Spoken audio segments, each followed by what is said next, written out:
Good morning, Unleashed Lund loyalists. Thanks for tuning in live each weekday at 8 a.m. on YouTube, Instagram, and X. Remember, please like and subscribe and listen where you get your podcasts.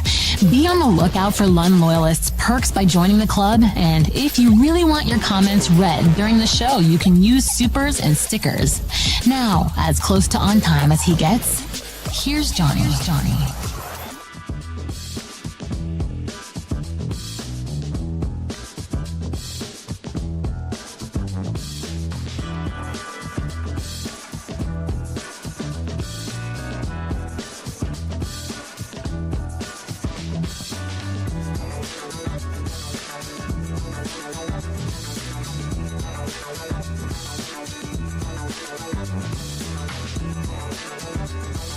This one is egregious, and I apologize in advance. We will get quickly into things as 8:39. That is unacceptable. I don't mean to keep you waiting. I'm sorry. Just had one of those mornings in studio, nothing working, technical issues, but we got it all worked out. Trying to connect in New Orleans with a couple of people for Super Bowl 59. Lots to get to, though. I will make it worth your while to wait. Plus, I have some pretty cool news.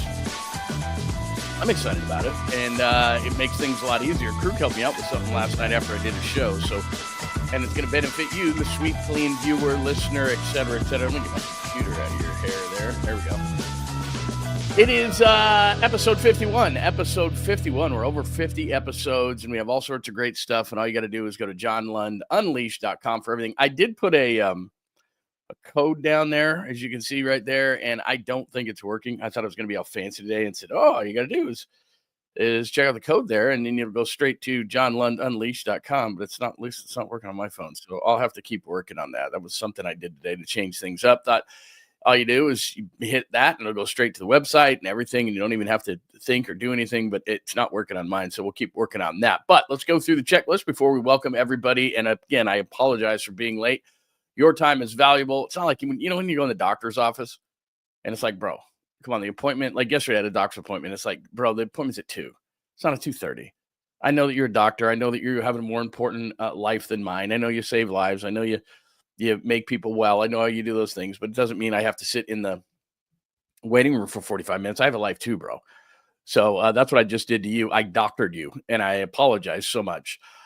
Joe equals Jerry. We shall discuss. Krug and I actually discussed that yesterday, and a light bulb went on my head. Like, how did I not think of that? Because I talk so much about ownership from the top down, whether it's negative or positive or negative. So we'll get into that. Too many misses with the Warriors. They are so desperate right now, and it is sad to watch. I do think it's too late, but we'll get into that. Jimmy Butler already told you that. We got into that the other day. Draymond is sad, and we'll play that for you.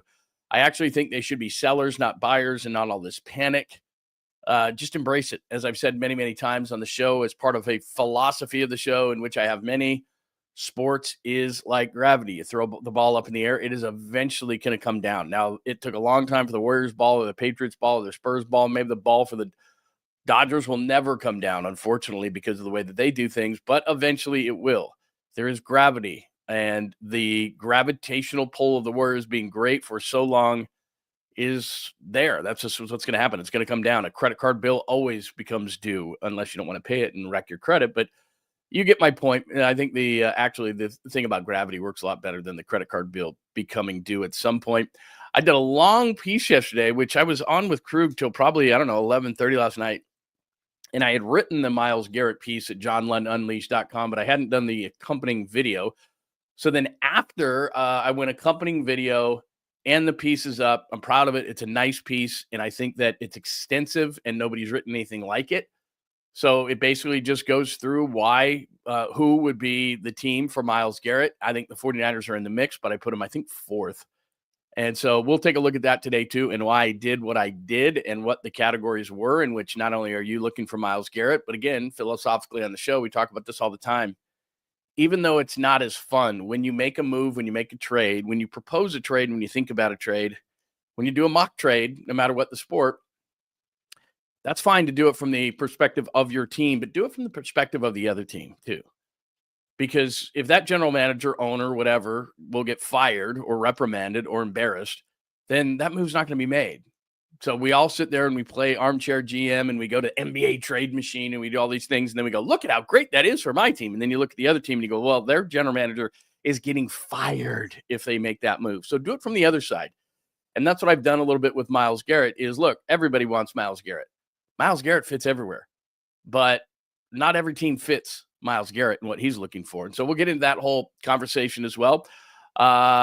The alien fakes that because of AI, you do this thing. And it used to be that you just would do a Photoshop.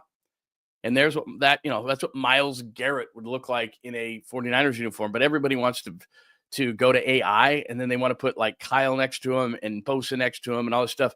And then for some weird reason, like you get alien face out of it, like Invasion of the Body Snatchers. And so I got that as well. Mayoko's got a mock. I guess I'm gonna have to do a mock. Not a mock guy. I haven't done a mock. But I know a lot about it, and we get deeper and deeper into this thing. And I know if you go back to the show with Krug and I yesterday, or last night, I should say, for a couple of hours, not only on his page at the Krug show, but it's cool that he lets me do that too. And so then I can kick it out to my listeners. So however you want to listen or watch, I did make a podcast of it, Apple, Spotify, wherever it's your favorite podcast. And it's on the page at John Lund Unleashed, John Lund Unleashed. By the way, I changed that. It's not Unleashed Pod because that was a pain in the ass. The guy who helps me with all this stuff, who's a lot smarter than me, I just talk. And then he's like, this is what you should do. And this is what you should do. And these are the words you should use. And this is this and this. And because you probably had confusion at the beginning of the show, because a couple of years ago, a friend of mine, David Locke, started the Locked On Podcast Network. You might have heard of it. He's the voice, the radio voice of the Utah Jazz. And he's the one who got me into business like 30 years ago. And so I did this thing, John Lund Unleashed, and it's still remnants of it are out there. They gave me the YouTube channel. I deleted it. They gave me the podcast. I deleted it, but there's still remnants. If you Google search, we're trying to outdo it, but it's slowly and surely going away. But it was John Lund Unleashed, and it takes a long time for it to go away. And finally, yesterday I looked, it's finally off YouTube. So now it's just John Lund Unleashed rather than John Lund Unleashed Pod. It makes it easier. I don't know if you care about that. So we'll get into that as well.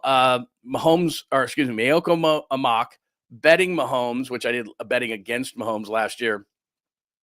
Monday night was interesting. I've been to a lot of these media sessions on the Monday night, like last year in Las Vegas, and they're always just a dumpster fire because there's all these people just running around from different countries, and Jimmy Fallon's running, his guy's running around, and Jimmy Kimmel's guy is running around, and all these different people asking all these different questions, and they get sick of it. But Travis Kelce should still embrace Taylor Swift, which he didn't yesterday. He's like, next question. It's like, dude, that's not you. We'll get into that. And New Orleans check-in with the kid who is, I hope he's woken up today because I haven't heard from him. And he probably went out till 4 or 5 in the morning, but I said, you got to be on the show. I said that you're going to do a check-in from Radio Row. It's very important that you do. And I've texted, called, emailed, nothing. He'll get going, but he's got to understand, like, it was so funny last night. I have a video of it. If you go to John Lund Radio on Twitter/X, I have a video of these guys and they're wrapping up. So they did the whole show. They did 5 hours from Radio Row yesterday. And then they went over to, this is why New Orleans is so great for a Super Bowl. Because when you hop on the shuttle in Arizona, it's an hour and a half. When you hop on the shuttle in San Francisco or in the Bay Area for Super Bowl 50, you would go from San Francisco down to Santa Clara on a bus. When they had the Super Bowl in New York, you were in Manhattan, but all the activities were over at Giant Stadium in New Jersey. And you should have saw the people when we're taking buses over the bridges, and what they give us a police escort. So here's all these people, and this was when we went over to when that was media day. It was during the day back in those days. And people are flipping us off. They're yelling because it's just, it's this bus, and they don't care who the bus is. They just know it's making them late for work, and they're cutting the lane off. And so there's, hey, what are you doing? So this whole thing. So all the, so there are some. I guess my point is, Vegas is great. Everything's close to convention town. New Orleans is great. Everything's close to convention town. There are a lot of places where you better get comfortable on the bus, because it's going to be an hour and a half. It might be 2 hours, and everything's spread out. And so when the media complains, they complain about Super Bowls, sometimes because of the weather. Like I covered one in Detroit, froze my ass off. I covered one in Indianapolis, froze my butt off. That's when we're going, come on, man, this ain't cool. Froze our butt off in New York. Papa loved the whole thing about New York.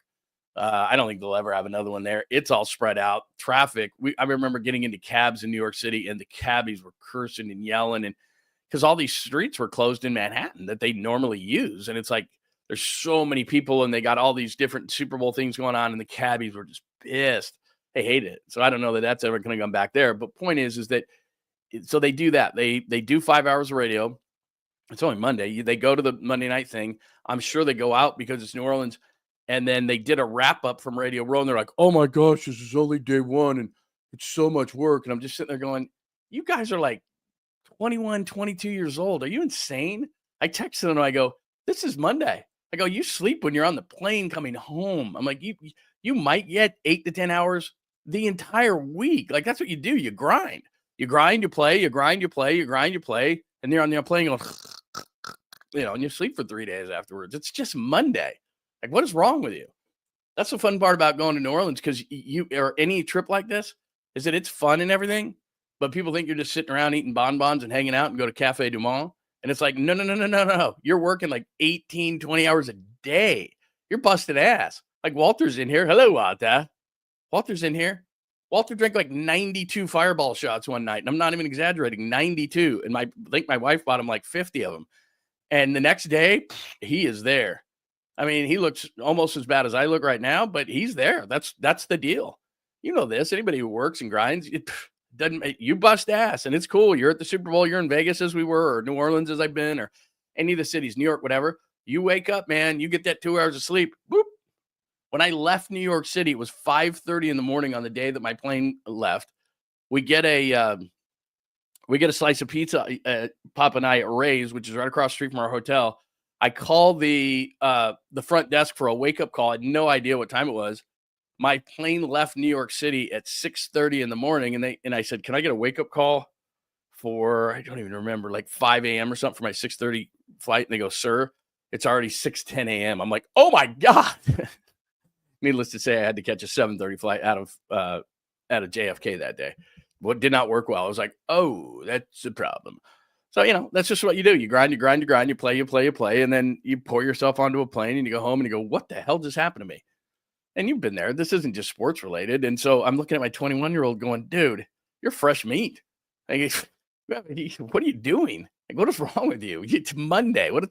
He better, I'm telling you right now, I may be the opposite, Dad. He better not be sleeping or I'm going to be pissed. He better have gone up all night, done this thing right. And the fact that he's not getting back to me is bothersome to me. I might reprimand him right on the air. I might call him and just go, what are you doing? Yeah, nothing. A lot of calls from the wife that I missed. But yeah, nothing. It's 8:51. I called him at 8:33. I texted him. I sent him a link. I emailed him 3 different email addresses. Zero, zilch, nada, nothing. All right, that's enough of that. We haven't done any roll call today, and we should be an hour into the show, but I'm such a jackass that I was late. So let me do this. Oh, I do have some good news before we get to everything, and boy, do we have a lot today. But I do have a ton to get to. Plus, I got something for you, and I'm going to give people something because I screwed up today. So Vernon, it's great to see you. John Holmes. Hello, John Holmes. Tacky, Lund fell in the toilet. I was in here the whole time. It was just one of those days where it was like I'm looking at the clock going, how is it already that time? Like I'm putting stuff in and I got tons of stuff to talk about in videos. And I'm putting all this stuff in. I'm trying to get my kid. I'm like, the hell, bro? It wouldn't take the picture on the front, the thumbnail picture. You don't need to hear all that crap, Hurley Bird, it is good to see you. Skills report. Vernon, AJ, Joy, is wonderful to see you here. Did I mention Tacky? Skills I did mention. Jake is here this morning. Who else do we have today? I will make sure I acknowledge everybody throughout. 5950/84 is here. New Era 84 is here. Enrique Luna is here. Steve, it was great to see you in the Krug show last night. By the way, Steve, I think you might have mentioned this, and some people have. Hello, Walter. Is that I can see the board. I can see all the chat on Larry's page too. We use the same, I don't know. It's not an app. But we use the same, I don't know, interface, whatever the hell you want to call it. And so I can see it, but I don't feel like it's my place to, like Krug's talking. He set up a show. It's his show. I'm a guest on said show.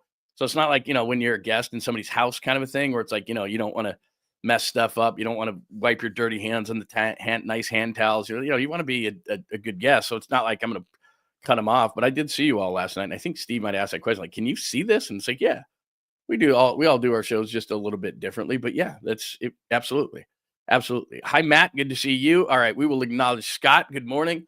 We will acknowledge everybody. But one last piece, as we've been on for 15 minutes and accomplished absolutely nothing except me apologizing. But this is the last time, and then we'll get into things. Good morning, by the way. Lots of people wishing good morning. Oh, my wife is listening. This coffee is near the end, and it is freezing ass. You know what I need? One of those. I never thought I'd need one of these. But when you're doing a show, it's not like I can run inside for a minute. I need one of those things that you plug in and has like the heater on the bottom of it, and you stick your coffee on it. I've never had one of those, but you see that in like what was the store that went out of business, but they're still online? Brookstone, where you're at Brookstone and you walk around to Brookstone. If you're the younger demographic, you're like, what the hell, bro? But you used to walk around Brookstone when it was in malls. Malls used to be a thing where you'd hang out, and you'd go in there and you'd see all this stuff that you'd never thought you needed, but then you'd buy it and it was like, oh my God, Brookstone is life-changing. So I need one of those things. It has one. So anyway, all right, there's that. Last thing, and then we get to stuff. Really important stuff, by the way, and you don't want to go anywhere. So I was talking to Krug after the show. So we did about 2.5 hours yesterday together at the Krug show, which I have posted here. And then we get done, and Krug loves to talk. I love to talk. But Crow is here. He skipped the Papa One stage dancing on Bourbon Street. Believe me, on the chalkboard today, I didn't put New Orleans. I put New Orleans check-in for Young Son, but we're going to tell New Orleans stories. They're going to get deeper and better as the week goes on. What are we at, Tuesday? Yeah, because my trash was taken out today, Tuesday. But anyway, so Krug has a store, and he was showing me all about the store because I'm always saying, don't break the microphone, Lund. I'm always saying, hey, we got these hats, and I looked yesterday about who is a Lund Loyalist member, and so I'm going to send these out to the Lund Loyalist members. I'm going to be emailing you, and so we've got plenty to go around. As far as that goes, we ordered another round of them, and then Kirk said, well, because we actually are taking the inventory and like a dummy, like I need to do that. And so Kirk goes, no, you don't have to do that. He goes, there's this thing, and there's this website, and it connects to your account, and you make these things yourself, whether they be hoodies or. So what I did is, it's not up yet. I just got to hit a button, but like a bucket hat, a trucker hat like that, a black and white hoodie that's got a little logo on the front and a logo on the back, like all this kind of cool stuff. So anyway, I haven't hit the button on it, but we're going to have an online store, and then all you got to do, I don't have to ship it to you or anything. It'll be really fast. You just hit the button and then it goes to you. Magic. Like my own little Amazon, my little Jeff Bezos. But anyway, so we got that going. And what I'm going to do is, if you're a Lund Loyalist, I will order things from that store for you. And so I'll email you and say, okay, what do you want? And it'll be on me because I want it to be worth your while every month.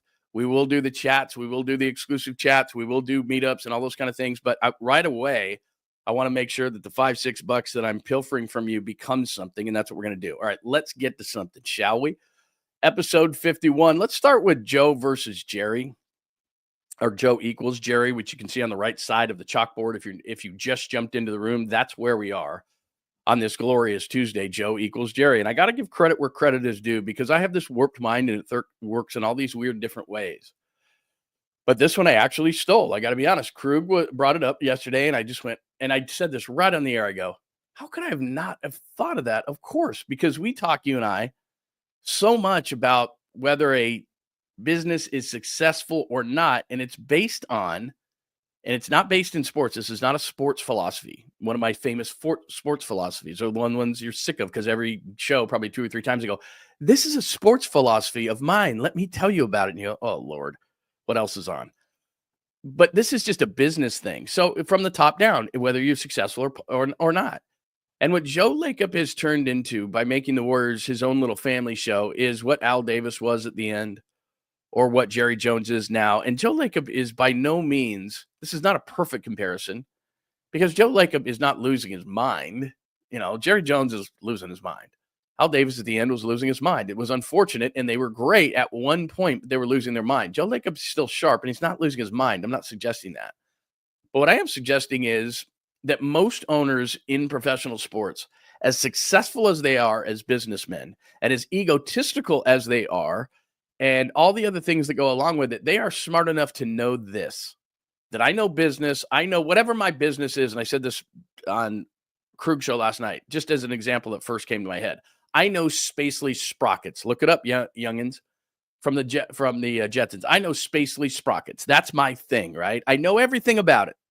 And I may know other businesses because, as I've told you before, a lot of these people, a lot of these owners outside of a Mark Davis have 50, 60, 70, 80, 100 businesses, and they run them all. And some put their sports franchise at the top because they want to win, because you can't put a price on that. You want to win, and it's massively ego. Others that I've talked to before have said, this is just one of my 50 businesses, and it doesn't drive them to win at all costs.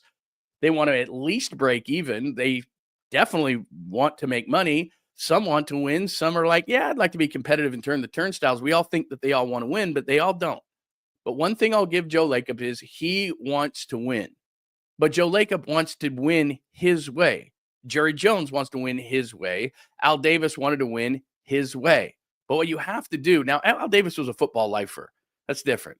Jerry Jones never ran a team, never played professionally, played at Arkansas. He's not a football guy. There's a skill to this. You don't just say, because I'm good at Spacely Sprockets and good in this business and good in that business, good in this business. There's guys who have been here for lifers. So whether you hire a guy who's analytics or an old school scout or whatever the case may be, but here's the bottom line to the whole thing is, Joe Lacob, you're not a basketball executive. I don't care how much you watch. I don't care if you're courtside every night. I don't care who you talk to. I don't care that you were around Jerry West a ton and through osmosis or something that you learned it and you think you know it. You don't know what you don't know. And that's a problem. What most owners' philosophy is, okay, I'm egotistical and I know my business and everything else, but I'm smart enough to know what I don't know. Most owners in sports who are successful know what they don't know. And at the beginning of his tenure, Joe Lacob knew that as he's getting into the NBA, and he was a non-vocal owner of the Boston Celtics, so this isn't new to him. But you've got to know, as egotistical rich guy, I got to know what I don't know. And he doesn't. He doesn't know what he doesn't know. Is any of this making sense whatsoever? It is, I think, because my mind's all screwed up. You get this.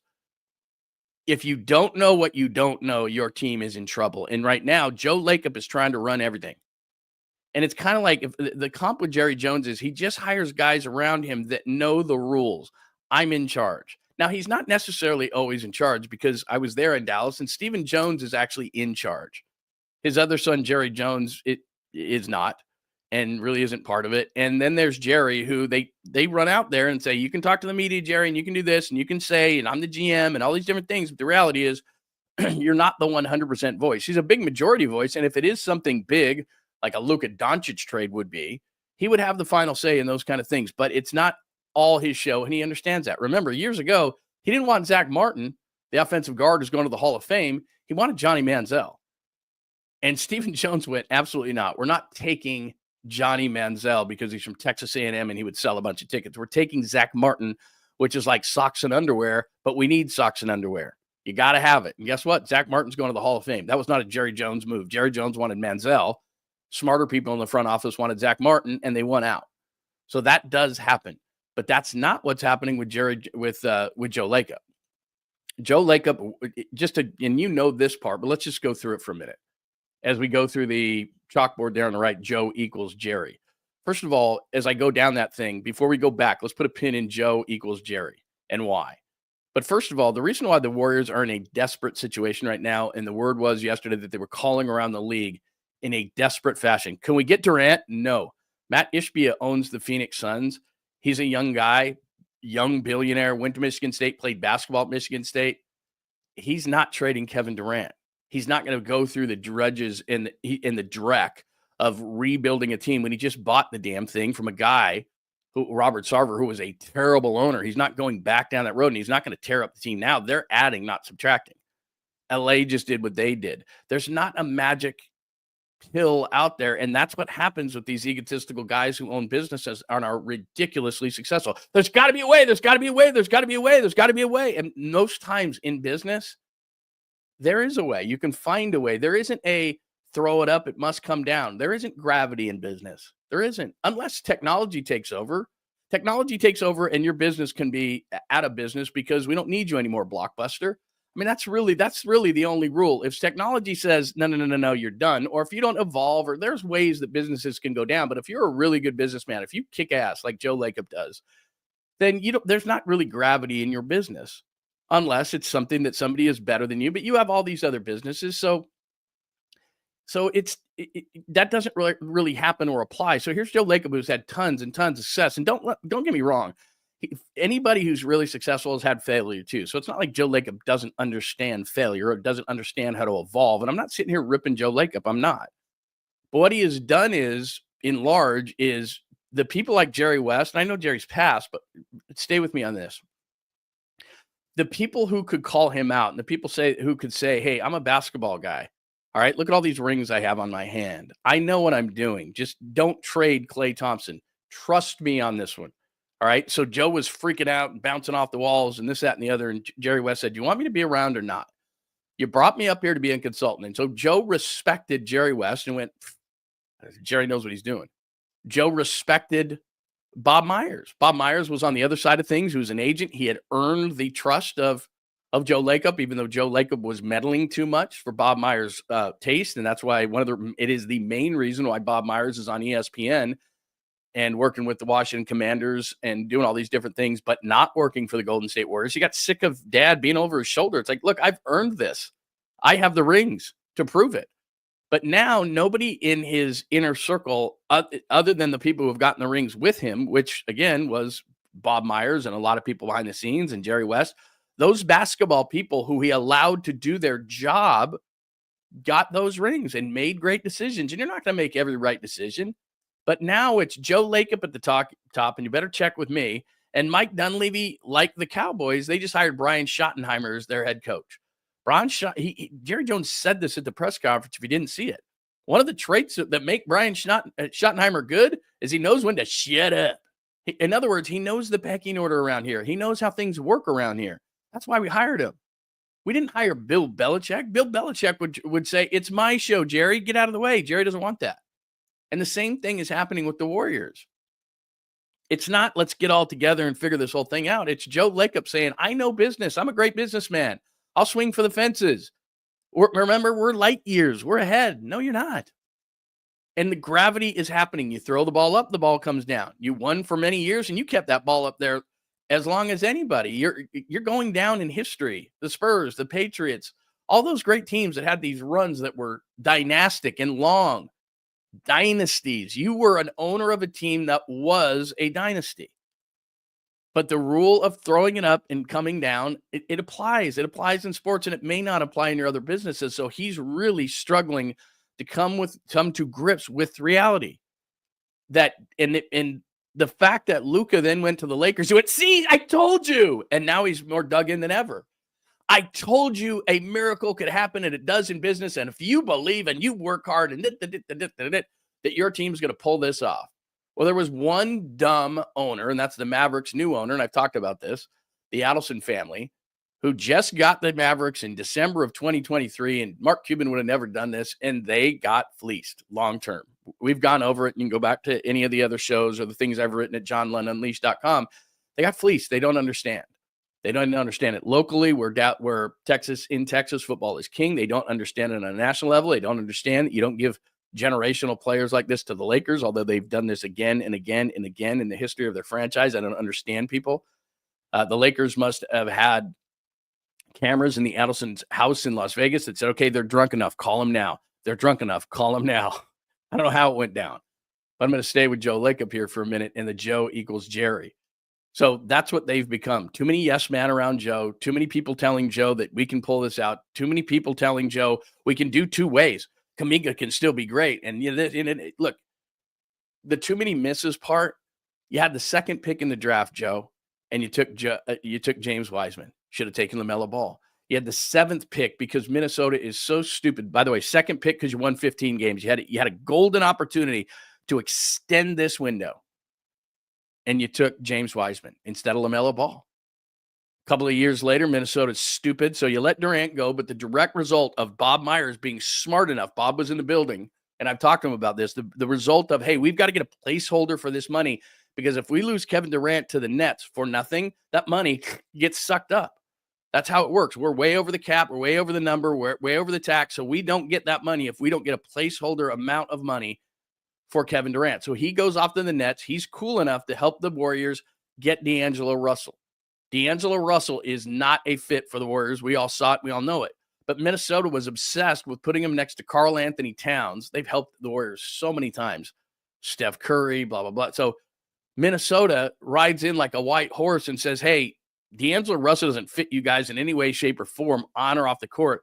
How about we give you Andrew Wiggins and what turned out to be the 7th overall pick in the draft? And great organizations, what do they do with that? They do what the Lakers are doing. They laugh and they just go, you just extended our window, you morons.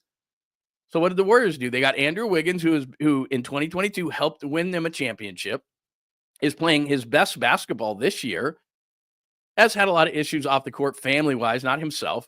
So he's been up and down for a couple of years. I'm not saying he's perfect, but he's a hell of a lot better than D'Angelo Russell, who's now gone Minnesota, LA, for the second time LA, second time the Nets. It's like, where does this guy even go? So that's what you got.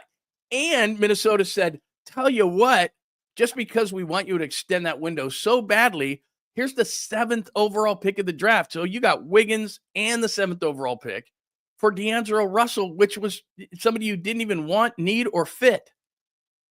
It's sitting right there. And you take Kuminga, who might be good.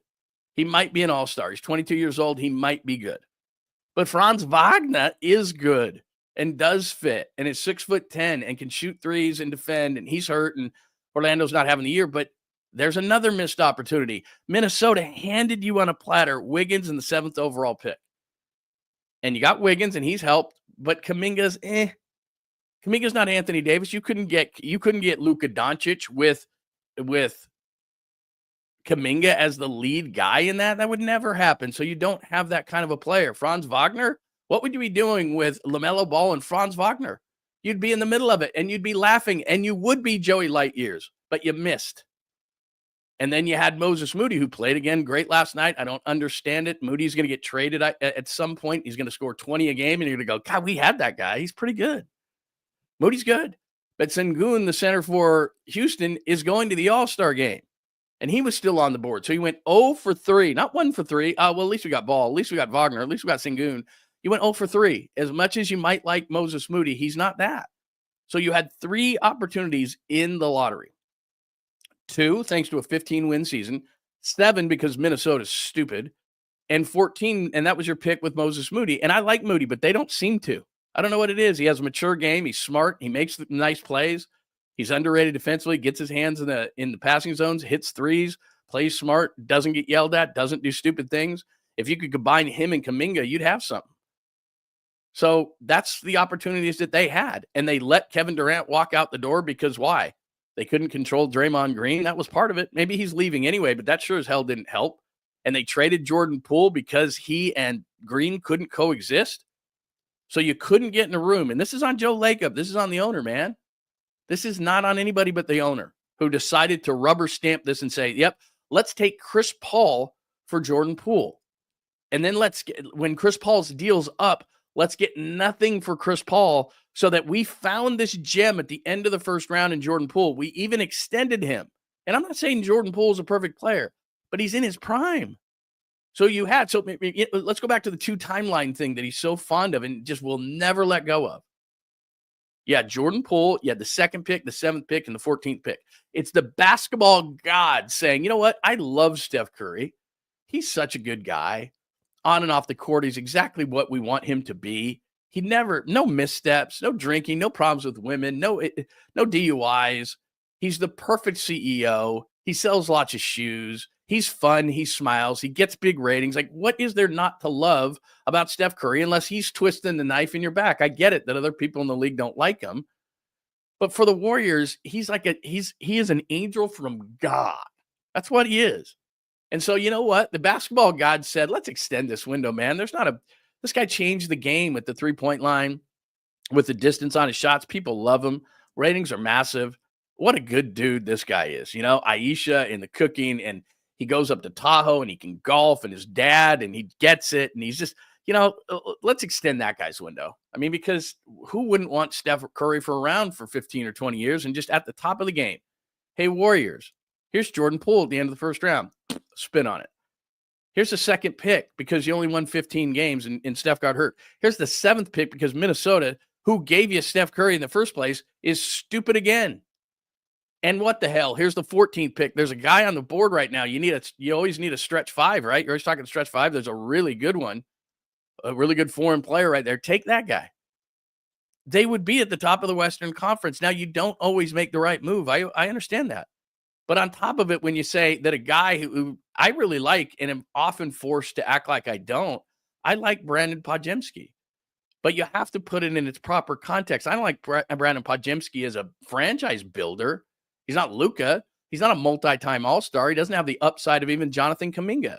And so in the offseason, and this has got to come from Joe Lacob, in the offseason, the guy who's maybe, I don't know, second or third off your bench, the seventh or eighth player, he's playing better since he returned. That if to try to get one of those players in desperation on your team, whether it be Paul George or Lauri Markkanen or whatever it is you tried to get in the offseason, you said, yeah, that's all well and good, but Jonathan Kuminga's off limits. He's untouchable. And then they looked at Podjemski, who's the dictionary definition of like a hustle role player, Alex Caruso type. They said, yeah, he's untouchable. Well, those aren't untouchable players. And by the way, since the Luka trade, there are no untouchable players. But the ones who should be untouchable are the guys like Steph Curry and Luka Doncic. And I've talked about it in the Antetokounmpos of the world, who Warriors fans still hold out some weird hope that Milwaukee, who's a top team in the Eastern Conference, is all of a sudden going to decide, you know what, we just don't need Antetokounmpo anymore, and we're going to trade him to the Warriors. Like the basketball gods have heaped all these fruits and nuts and beautiful things, and here you go, this cornucopia. I don't know why I said fruits and nuts, but this cornucopia of bounty on the plates of the Golden State Warriors, and they've said, we don't want that. We want something better. And it's like, you got all these opportunities to extend this window.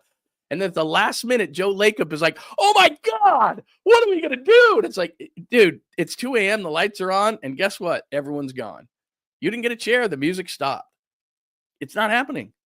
And you can, I like Zion Williamson. He's a nice building block. He's 24 years old. He could bridge the now to later. Maybe. I mean, he's just that flawed that they might make a move, but he's not Luka. And Kevin Durant's not coming here because the ego of the Suns owner is maybe even bigger than yours. And he just got the team, and he's trying to change the thought process around the Suns because Robert Sarver was such a bad owner there.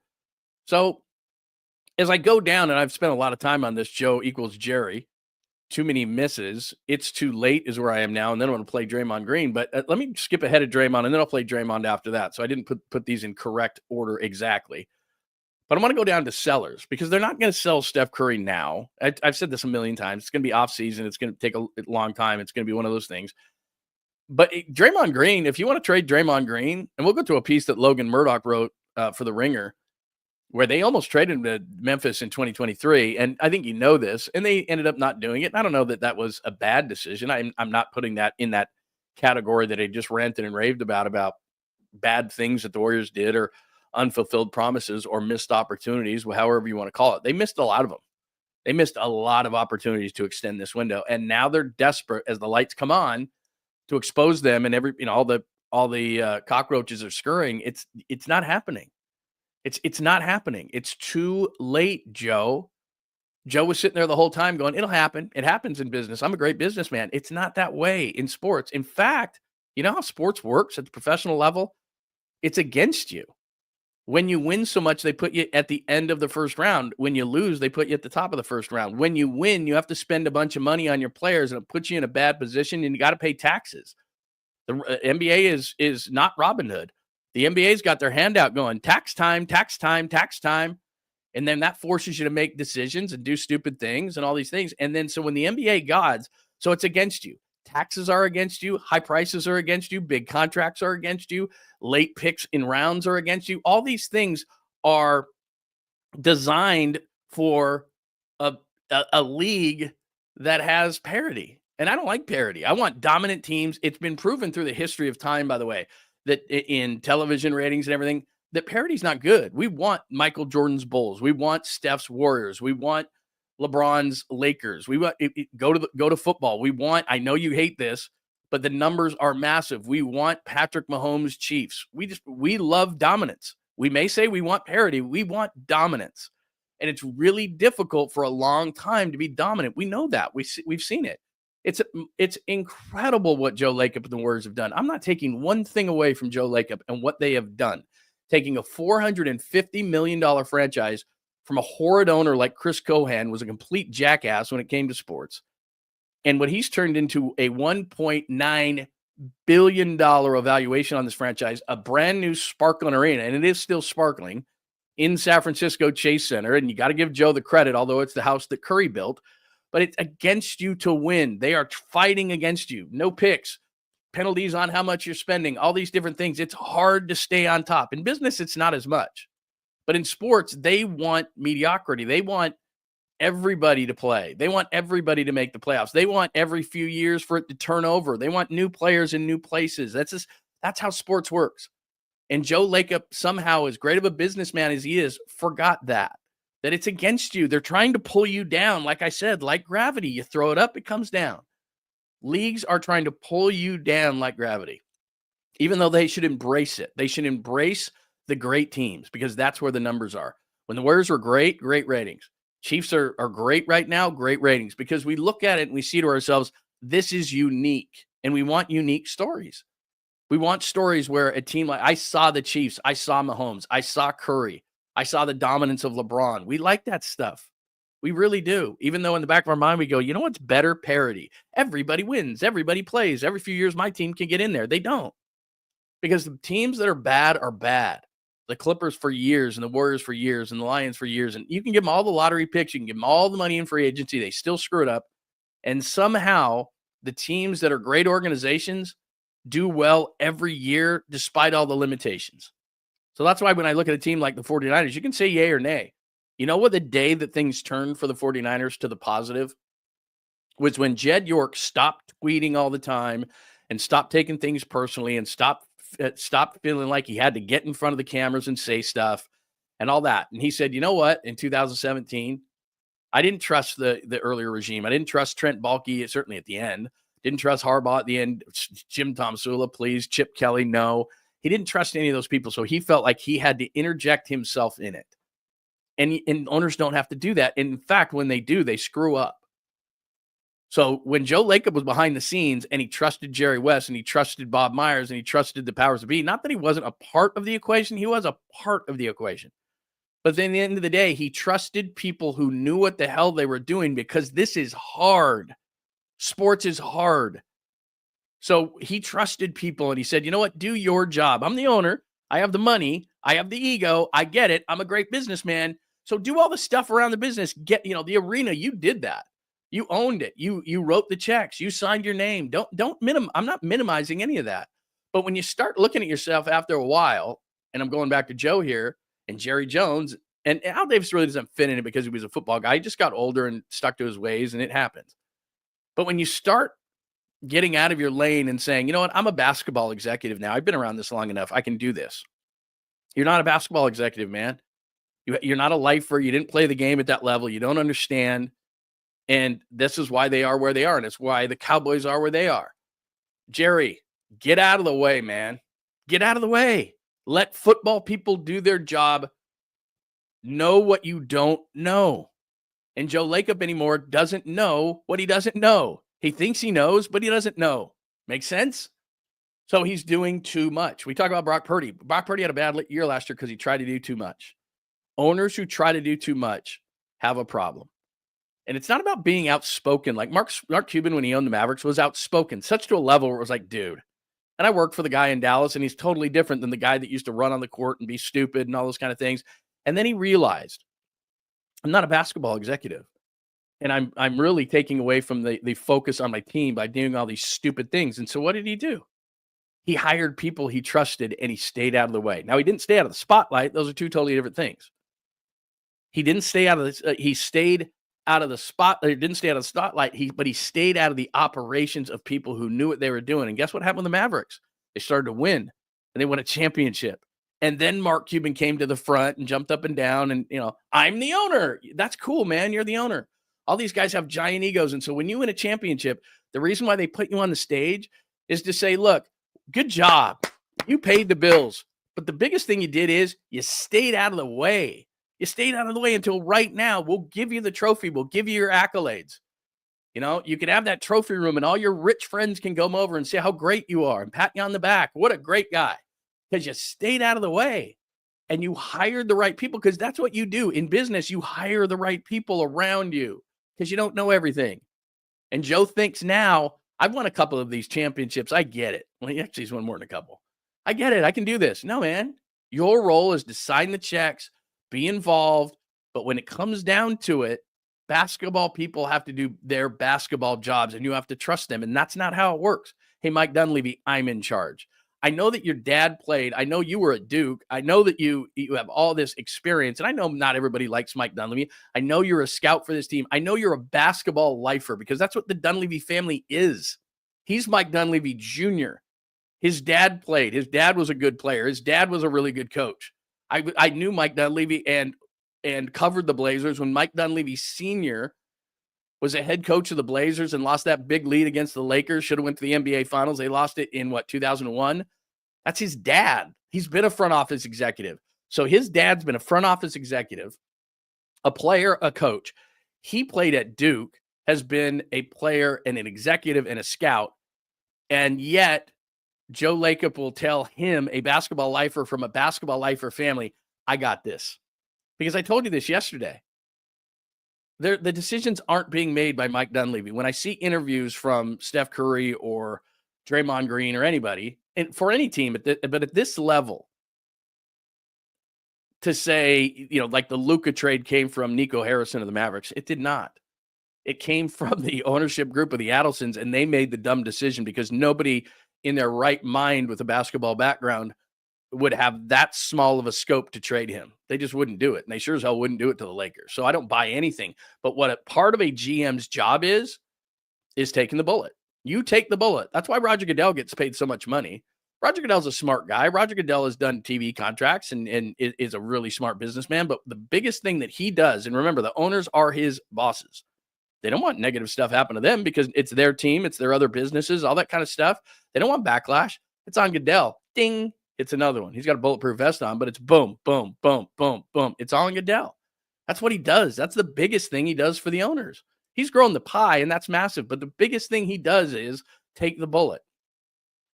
So Nico Harrison, the general manager of the Mavericks, takes the bullet constantly. And now it's like, yeah, I made that trade. That was my deal. That's on me. Well, when you get fired and you're out of that building and maybe you write a book, then you can say, yeah, that really wasn't me, because we know it wasn't.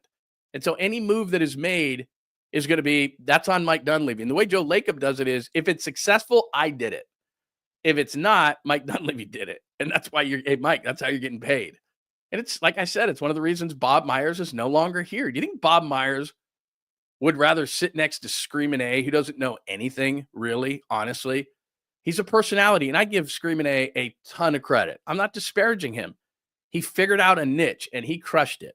I've said this before on the show. Screamin' A, when I was doing pregame shows in Portland in the late 90s and early 2000s, when it was Rasheed Wallace and Bonzi Wells and Damon Stoudemire and Arvydas Sabonis and all that, and they were really, really good. I did do a pregame show and a postgame show every day, but the pregame show, I'd come in early. I had a show to do from 3 to 7, but I also did Blazers pre and post game. And so what I had to do was, they don't have shoot-arounds as much anymore. But Nike was there, so these guys wanted out of there. They wanted to go to Beaverton and get all their Nike gear. But what I used to do is, I would get up in the morning. Let's say they're playing the 76ers, because Screamin' A wasn't a national guy at that point. He worked for the Philadelphia Inquirer. So you could call him on the phone. I would set up in an audio room with headphones like this, and everything was audio back then. It wasn't a big video thing. And I would say, hey, I need an opposition. Part of the thing was, it was an hour-long pregame show, and there were certain segments to it. But one of the segments was basically behind enemy lines, is what everybody calls it. But you needed something from the opposition. So they'd play the 76ers, and there he is in the Inquirer, and they used to have a thing called an NBA Blue Book. They probably do still online somewhere, but it was a physical book, and it was a blue book. And you go through every team, and you would look, and you'd see who covered the team, and you could call Screamin' A right on the phone. And that's what I would do. It wasn't anything preconceived or anything, or prearranged, I should say, is I would pick up the phone, or I'd hit the phone, and I'd be ready to go. And I'd say, hey, Stephen A., John Lund with the Blazers Radio Network.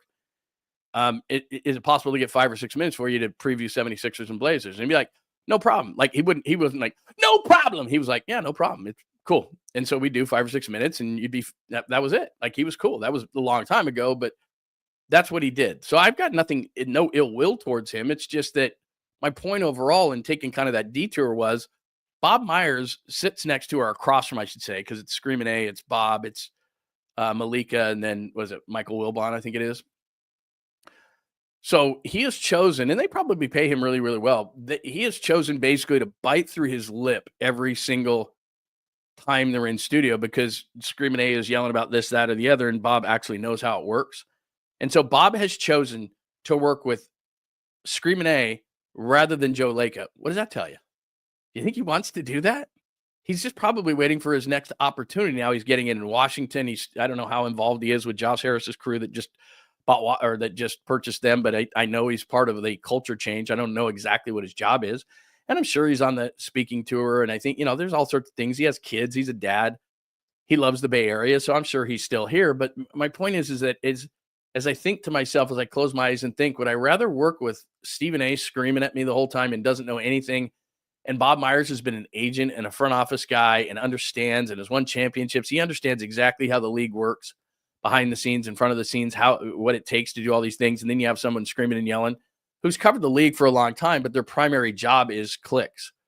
That's just what it is. Tune-ins and clicks. That's what he's trying to do. And again, in this day and age of media, well done. He's at the top of the top. He's the LeBron James or the Steph Curry or the whatever.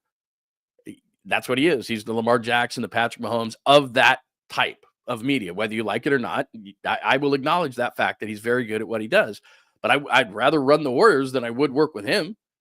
But clearly, Joe Lacob is not easy to work with, especially when you've accomplished everything that Bob Myers has. And he made a decision to say, you know what? I'm sick of this guy looking over my shoulder constantly, calling me in the middle of the night. I'd rather go work with Screaming A. What is it? I mean, that has to tell you something, right? And now there's not people like that in the building anymore for the Warriors, just like there isn't really with the Cowboys. Now, I don't want to minimize Stephen Jones' role because he one of his sons, the oldest, does a really nice job. And as I told you, this is a fact. Said, Jerry, we're not taking Johnny Manziel. We're taking Zach Martin. So there is a little bit in the building of that in Dallas, but not enough. And right now at Golden State, it doesn't seem like there's enough of that as well. So as they sit here in a desperate day and sense to try to get somebody around Steph Curry, they missed the opportunities. Joe missed the opportunities at 2 with Wiseman, at 7 with Kuminga, and 15. Should have been Sengun, should have been Franz Wagner, should have been LaMelo Ball.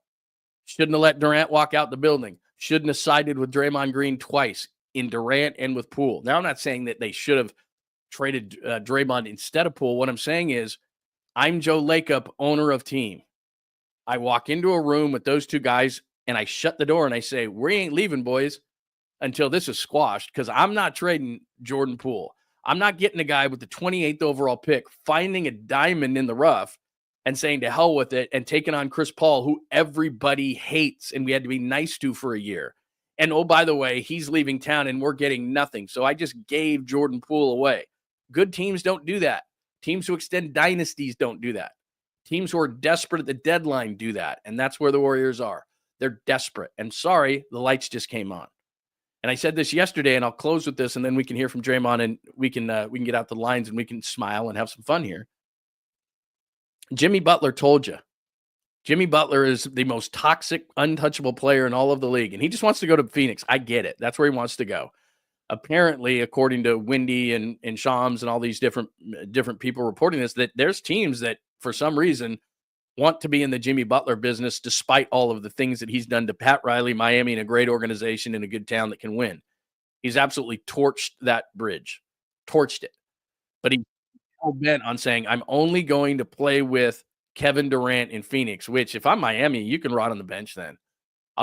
I'll go Al Davis on you, man. You're going to have to sit, and that's it. And you're away from the team, and we're suspending you, and you're not getting paid, and you can try to get this money.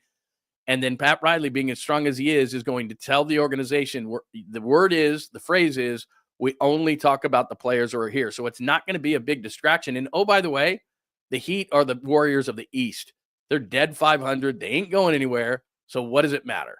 And I'm not making the Suns better. I'm Pat Riley, champion, great executive, Hall of Famer, not making the Suns better. I guess Jimmy We got to get something. I mean, what are you going to get? Bradley Beal? How are you going to match $50 million from the Suns? I'm not taking Bradley Beal. I don't want Bradley Beal. I don't want that contract. It's a no-trade contract. So he comes onto the Heat, and you're paying him a boatload of money. He's not what he used to be, and he's got a no-trade. No chance.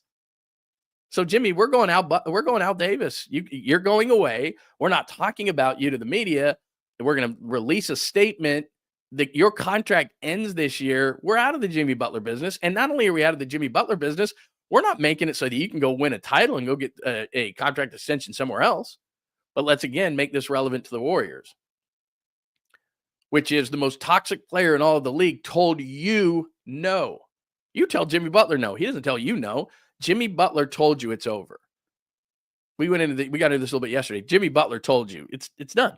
Like, I don't want to play for your team. 5 years ago, Jimmy Butler crawls on his hands and knees to San Francisco. Now, I want to go to Phoenix. He wants to go to Phoenix with Durant and Booker. And that's not a bad team, but that team's not winning an NBA championship, not in my mind. I think there's better teams in the West. I think there's better teams in the East. Booker gets hurt. Durant gets hurt. Butler gets hurt. They still would have no depth on that team, because if I'm Miami and I did acquiesce to what Butler wanted, I'm getting well, first of all, I have to get everything I can because it's $50 million. I don't even want Bradley Beal, but it would have to be part of the deal to make numbers work. And then on top of that, whatever depth they do have in picks in the future, I'm taking all those.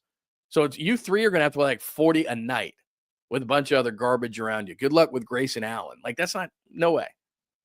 All right, I'm done with that part of it. I don't think I took a breath for 30 minutes. But that whole thing, and Crew kind of turned me on it, the Joe versus Jerry thing. I went, oh my God, that's what's happening. That's what's happening. He's got a bunch of yes men that know their role so they can stay with the organization. And everyone's scratching their head going, how did this happen? How did we get in this situation with Steph and Draymond? What were we? This is like overnight this happened. No, it didn't. It happened with 2, 7, and 14. It happened with Jordan Poole. All these things that you did wrong. You shouldn't even let Kevin Durant leave the building. You're going to let him leave? Like, it was cool that you got the stuff you got, and you kind of saved the situation to a certain extent with Wiggins and Kuminga in that trade with Minnesota, who just is a bunch of dopes. You know, that's what I would do. I'd call Minnesota. God, you got us Steph Curry. You got us Kuminga. You got us Wiggins. We gave you D'Angelo Russell. You guys, you got any more of that? You know, like the Dave Chappelle thing. You got any more of that? You got any more of them Minnesota trades? You got any more of those Minnesota front office types? Are you fresh out of those? That's what I would do. I'd walk into the market and go, you got any more of that Minnesota stuff? Like, that's, yeah. You got me Steph Curry. You took Johnny Flynn and Ricky Rubio over Steph. Thank you. That's the whole reason we're here. And then you decided that D'Angelo Russell and Cat had to play together so badly that you're going to give us Wiggins and a number 7. I'd be on Minnesota. I don't know, Julius Randle.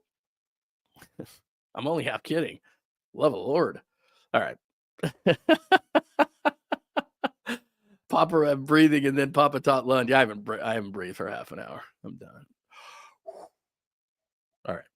I'm going to do that. So so give me your thoughts. There's a lot to go there. Hi, Steve. It's good to see you. And it was great to see you last night with Krug. Don't blame Jed for trusting Kyle and John. Come to think about it, maybe Jed have stopped the in-out move by John and Kyle for Trent. Yeah, not everybody is not going to, or for, you're talking about Trey. You're talking about Trey. Yeah, you're not going to make every right move. And I'm certainly not sitting here saying that, you know, Ball over Wiseman, Wagner over Kuminga, and Sengun over Moody, that all 3 moves should have been made. Because, look, first round of the NFL draft, everybody gets so excited. And I know we're going to do mocks, and I have a Mayoko mock here today, and we're just getting started, even though we're an hour into this thing. You're going to miss. The first round of the NFL draft is 50-50. Everybody gets so excited, 50-50, and goes down from there. That's what it does. And what I consider successful is you like the player so much that you gave him a second contract. That's success to me. So when you look at a McGlinchey, for example, I don't look at McGlinchey as successful. 9th overall pick. He didn't make it to a second contract. If you didn't sign a guy to a second contract, that's a failure. If you don't sign a guy to a second contract in the NFL, what that means is you've got to go out and replace that player through free agency and overpay for a flawed player when you should have just drafted, developed, and signed that player. That's what you do. That's what successful teams do. So when you look at success in the first round of the 49ers, for example, they do great rounds 2 through 7. They don't do great in the first round. They got Bosa number 2 overall. That was a no-brainer. Cardinals took Kyler Murray. What were you going to do? Take Josh Allen, the defensive end, or Quinnen Williams, the defensive tackle? I mean, he's a really nice player. He's by no means Nick Bosa. That was a no-brainer. So they get credit for not doing the stupid thing like some teams would do by overthinking it. But outside of that, they haven't hit a first-rounder. Now, they've hit a lot of second-rounders, Debo. They've hit third-rounders, Fred Warner. They've hit fourth-rounders. They've hit fifth-rounders, George Kittle. They've hit fifth-rounders, Dre Greenlaw. They've hit sixth-rounders. They've hit seventh-rounders, Brock Purdy. Was DJ Jones a sixth round? I mean, that's their whole roster is those guys. That's why I'm saying, and we can transition here.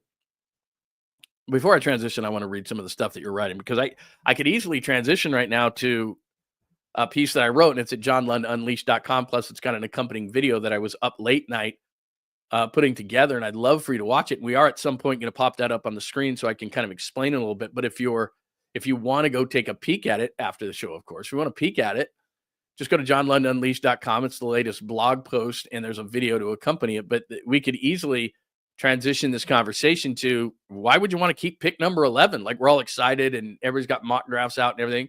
They're terrible in the first round. I'd call Cleveland right now and just go, you want to give me Myles Garrett for 11? Yeah, I'm terrible in the first round anyway. Like, second through seventh, I'm going to crush it. And I'm going to get Myles Garrett in the first round to put on the opposite side of Nick Bosa. Yes, please. Like, what? There's not a debate. There's not a debate there, but we'll get into it. Because I want to talk about that whole thing. Let me do this. Jazz fan says, Pods is Nico Mannion with rebounding, taking charges there. I said it. God, like Nico Mannion. And look, I'm not mad at Nico Mannion, because he was a second-round pick at Arizona. That's not the misses I'm talking about. Like, it would be nice to hit a Draymond once in a while in the second round, or a Gilbert Arenas, or, you hit some of those. Wow. That's like found money, though. That's not what I'm talking about. I'm talking about in the second, 7th, and 14th pick. I'm talking about Kevin Durant helped you put a shovel in the ground for Chase Center. You can't let him leave. I'm talking about you found Jordan Poole with the 28th overall pick. And while he's never going to be Steph Curry, and I never said he was, and he's got flaws to his game, he was young, and you traded him for Chris Paul and then got nothing for Chris Paul. And then you scratch your head after all those things I just said and go, how did we get here? Why are they so bad? Why are they in 11th? Curry deserves more. Well, quit screwing up. I mean, again, to make this a 49ers conversation, I'm going to play Draymond, then I'll make this a 49ers conversation, but as a little bit of a tease to that one, the Lions, the Rams, the Eagles, the reason why they've passed the 49ers in the NFC is because they've crushed it with young players in the draft the last couple of years.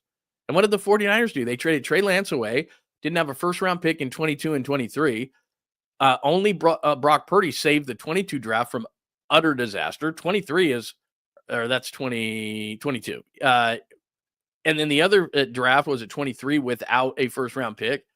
Isn't much better. And then 24, they got back on track. But if you have two bad drafts in a row, save Brock Purdy, and then you sign guys like Javon Hargrave, who aren't very good and didn't do what they were supposed to do, and then you lose some free agents, all of a sudden those teams are going to pass you. You can't have 2 or 3 off years. You're at the top, you're at the top, you're at the top, you're at the top, and then you go. And again, to go back to Joe Lacob and something that, like, you can screw up a business in a couple of years outside of sports, there's no question. But if the other teams are coming after you, and that's what's constantly happening in sports, and as I told you before, it's stacked against you to stay good. You get the worst picks. You get penalties when you spend money. You get good players. That's awesome. Now you got to pay them a bunch of money and you get penalized for that. It works against the good teams. And so not only do you have to be this is what's so hard. People go, God, it's so hard to build. Why is it so hard to stay there? Because it's stacked against you. When you're really bad, it's you have the leverage. You have the better picks. You have the money under the cap. You can go out and get all this kind of stuff. Like it's to your advantage when you're bad, and everything goes against you when you're really good. And as I said, sports purgatory is middle, because you're not bad enough to get really great picks and players, and you've probably got some bad contracts on your books that prevents you from having flexibility in that regard. And that's where the Warriors are. How do they get better? They're asking for a Hail Mary is what they're asking for. They're asking for a Hail Mary and the quarterback is blindfolded. and the lights just went off in the stadium. Good luck. A blindfolded quarterback is throwing a Hail Mary in a stadium in which they didn't pay their electrical bill, so there's no lights. But catch that Hail Mary. Good luck with that. That's where they are. They don't have any money. They're way over the cap. Joe wants to save said money, is sick of getting taxed a bunch. Won't really and doesn't want to trade Kuminga because he thinks, as you know, Joe's the GM and all and knows all about basketball, that he doesn't want to trade Kuminga because he's going to be the next big thing, and doesn't want to trade Podziemski because, you know, he's a 7th, 8th guy and a real hustle guy, but he's untradeable and untouchable. So everybody's untouchable. You're over the cap, and you don't have any draft picks. But other than that, you guys are in a good spot for the future. That was depressing. Here is Draymond Green last night acknowledging the fact that the team is in a tough spot. Calling out governors. You're talking about Joe Lacob. Yeah. He's probably one of the most outspoken, if not the most outspoken. And so, in saying that, we all know that he's pissed sitting at 500. And so you'd be a fool to sit back and think like, oh man, everything's just that. Like, not with that guy. That guy is always trying to win. You know, he's always pushing the envelope as much as he can. And so you understand that. You know, you got to know your people and who you're dealing with. And he does not ever. You ever look at him when we losing? Look, all game. He's a scene. All game. He ain't going for no losing. And so sitting at 500, you know, you got to expect that they're going to look to be aggressive. You know, it's not an organization that's going to do anything dumb, but they're going to look to be aggressive, and I understand it. I respect it.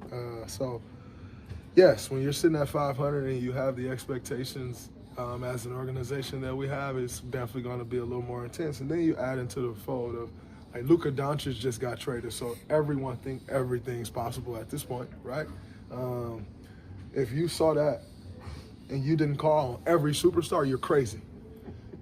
Like, that's just the reality, right? So, you know, take all those things into account. De'Aaron Fox got traded.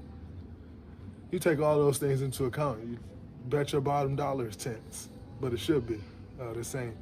Some organization that's just looking to be around 500. We want to compete. So it's definitely a little more tense than normal. Y'all either, right? Yeah, you don't win as much as we have if those ambitions don't align. Mm-hmm. You know? So they definitely align. You know, we want to compete, and it hasn't gone quite the way we thought it would go. But in saying that, yet and still feel very comfortable. Stop. I mean, I know you got to say those things, but you know, it's kind of like when we hear from Steph. Like, I have the Steph thing. Let me just play this real quick. They're smart. They've come to the realization that this isn't happening. I played this a couple times for you. So it's a little less.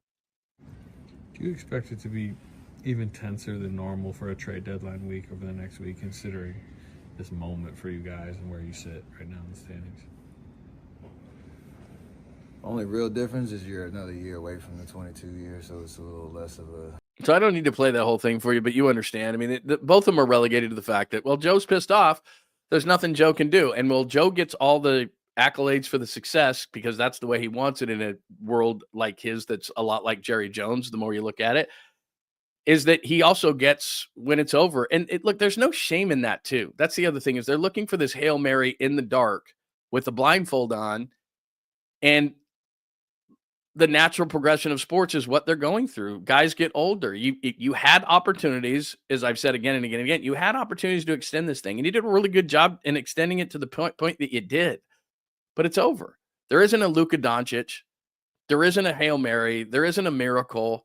There isn't a player that's going to shake free. And let's say they get Zion. I don't know. I keep bringing up Zion. That's still not the magic elixir. What's New Orleans' record? Really bad. They have Zion.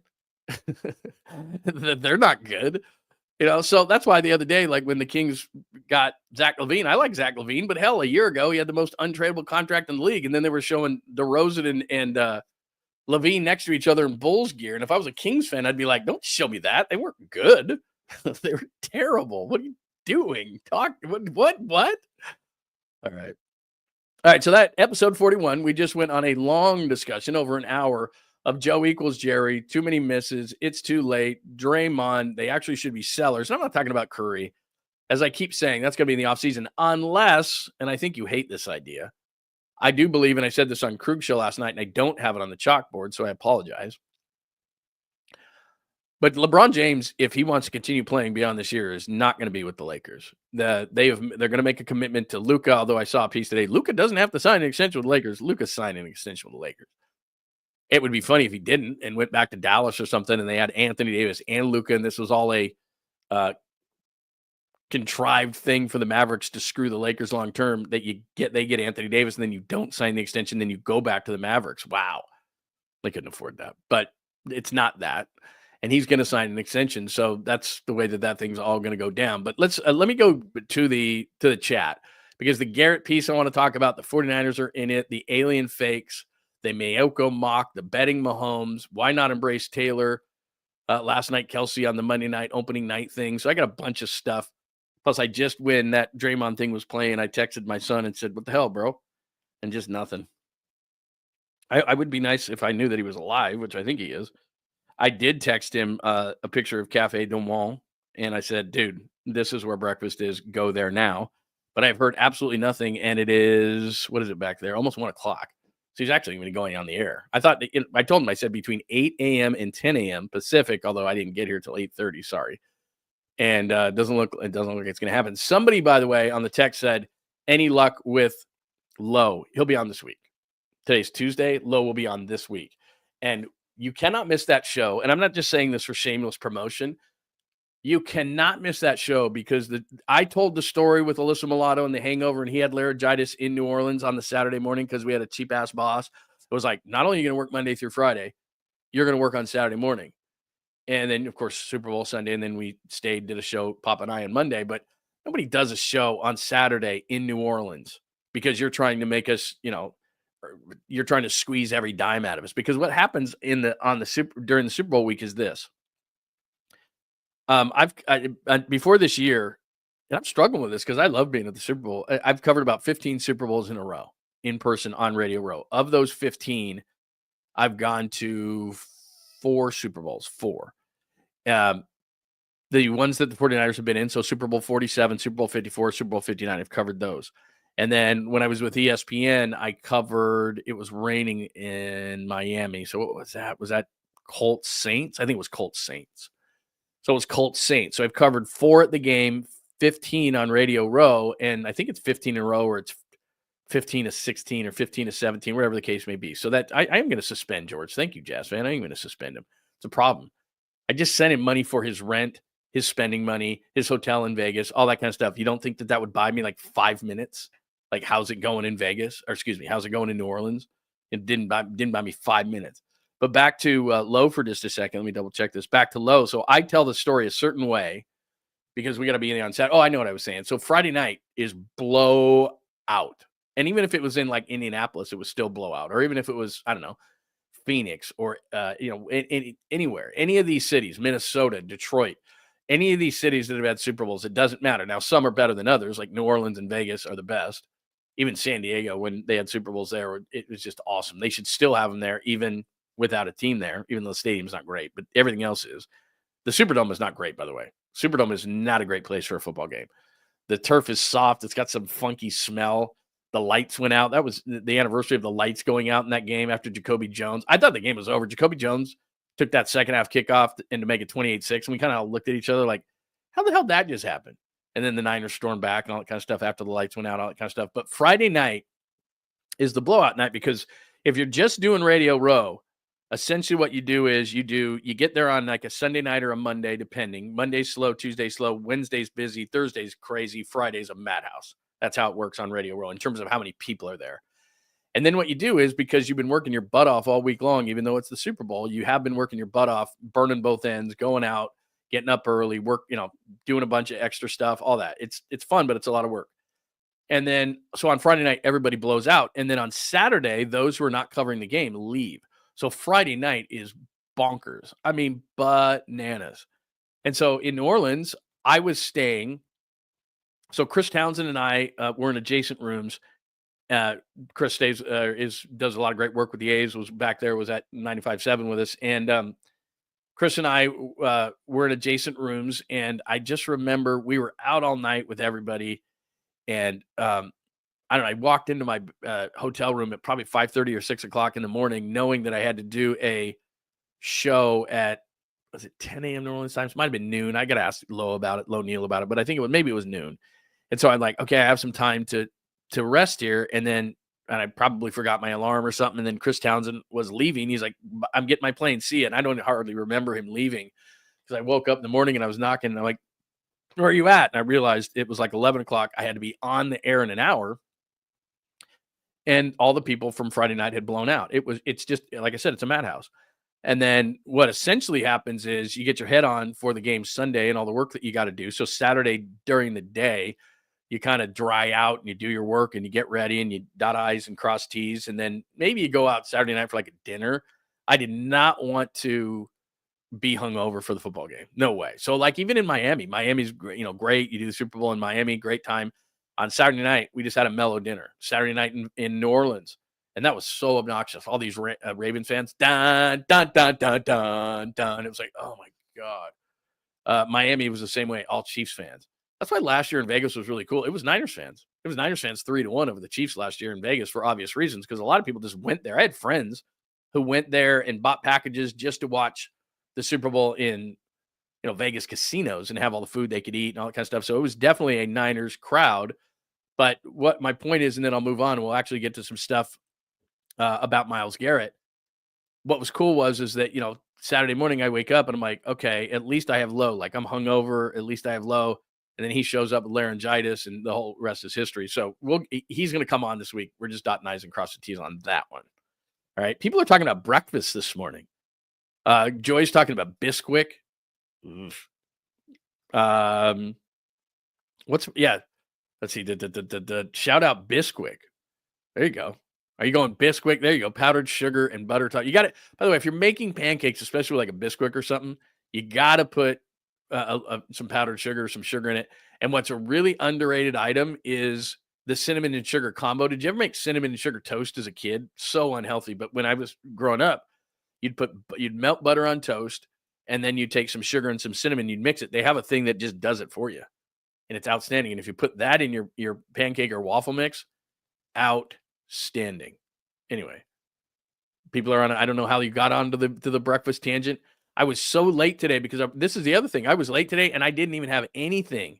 I didn't have food. Because normally I grab some food. I get either an energy drink or at least water. I have about a quarter of a cup of cold coffee. It's terrible. There is, look at this. My wife is so into keto. There is keto cinnamon now. Everything is keto. Ever since we met in 2016, it's just habit now. What are you having for dinner? I'm having keto this or keto that or keto bread or keto. It's like, I know, like everything is. By the way, if we have any extra coffee in there, need some coffee. Oh, look at you. People are paying attention. I am ready for my meeting. I have a meeting today at 5:00 and I'll be able to tell you what it is tomorrow. And you would be excited if you knew who was going to be in said meeting. And I am excited for said meeting. And one of the people, by the way, that was in here earlier is going to be at the meeting, and that I probably shouldn't say anymore, but you brought it up. And so I'll tell you about the meeting tomorrow. Since you asked very nicely.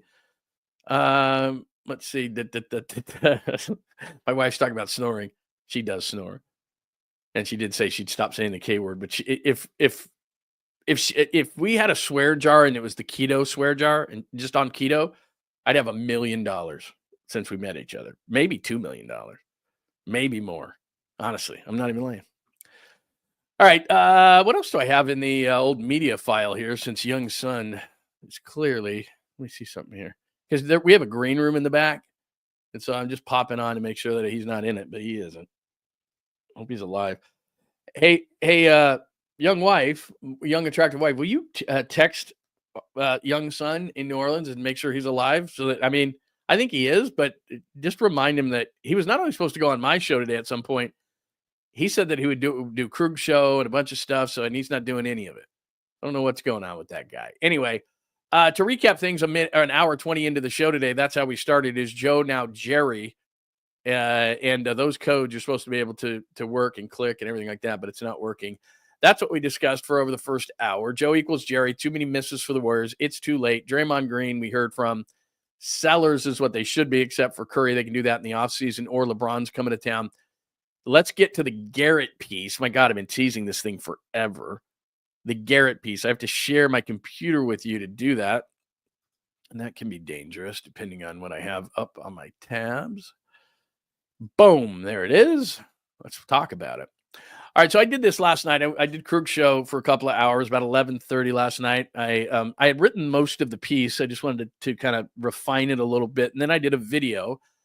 And if you go right now to johnlundunleashed.com, johnlundunleashed.com, and I'll click back to it in just a second. You can see all the social media tabs, so you don't have to remember anything. And then you see there at the top, home, podcast, YouTube, blog, contacts, all those kind of things. And that makes things a lot easier for you. And then Myles Garrett, double trouble is how I put the cover there, double trouble.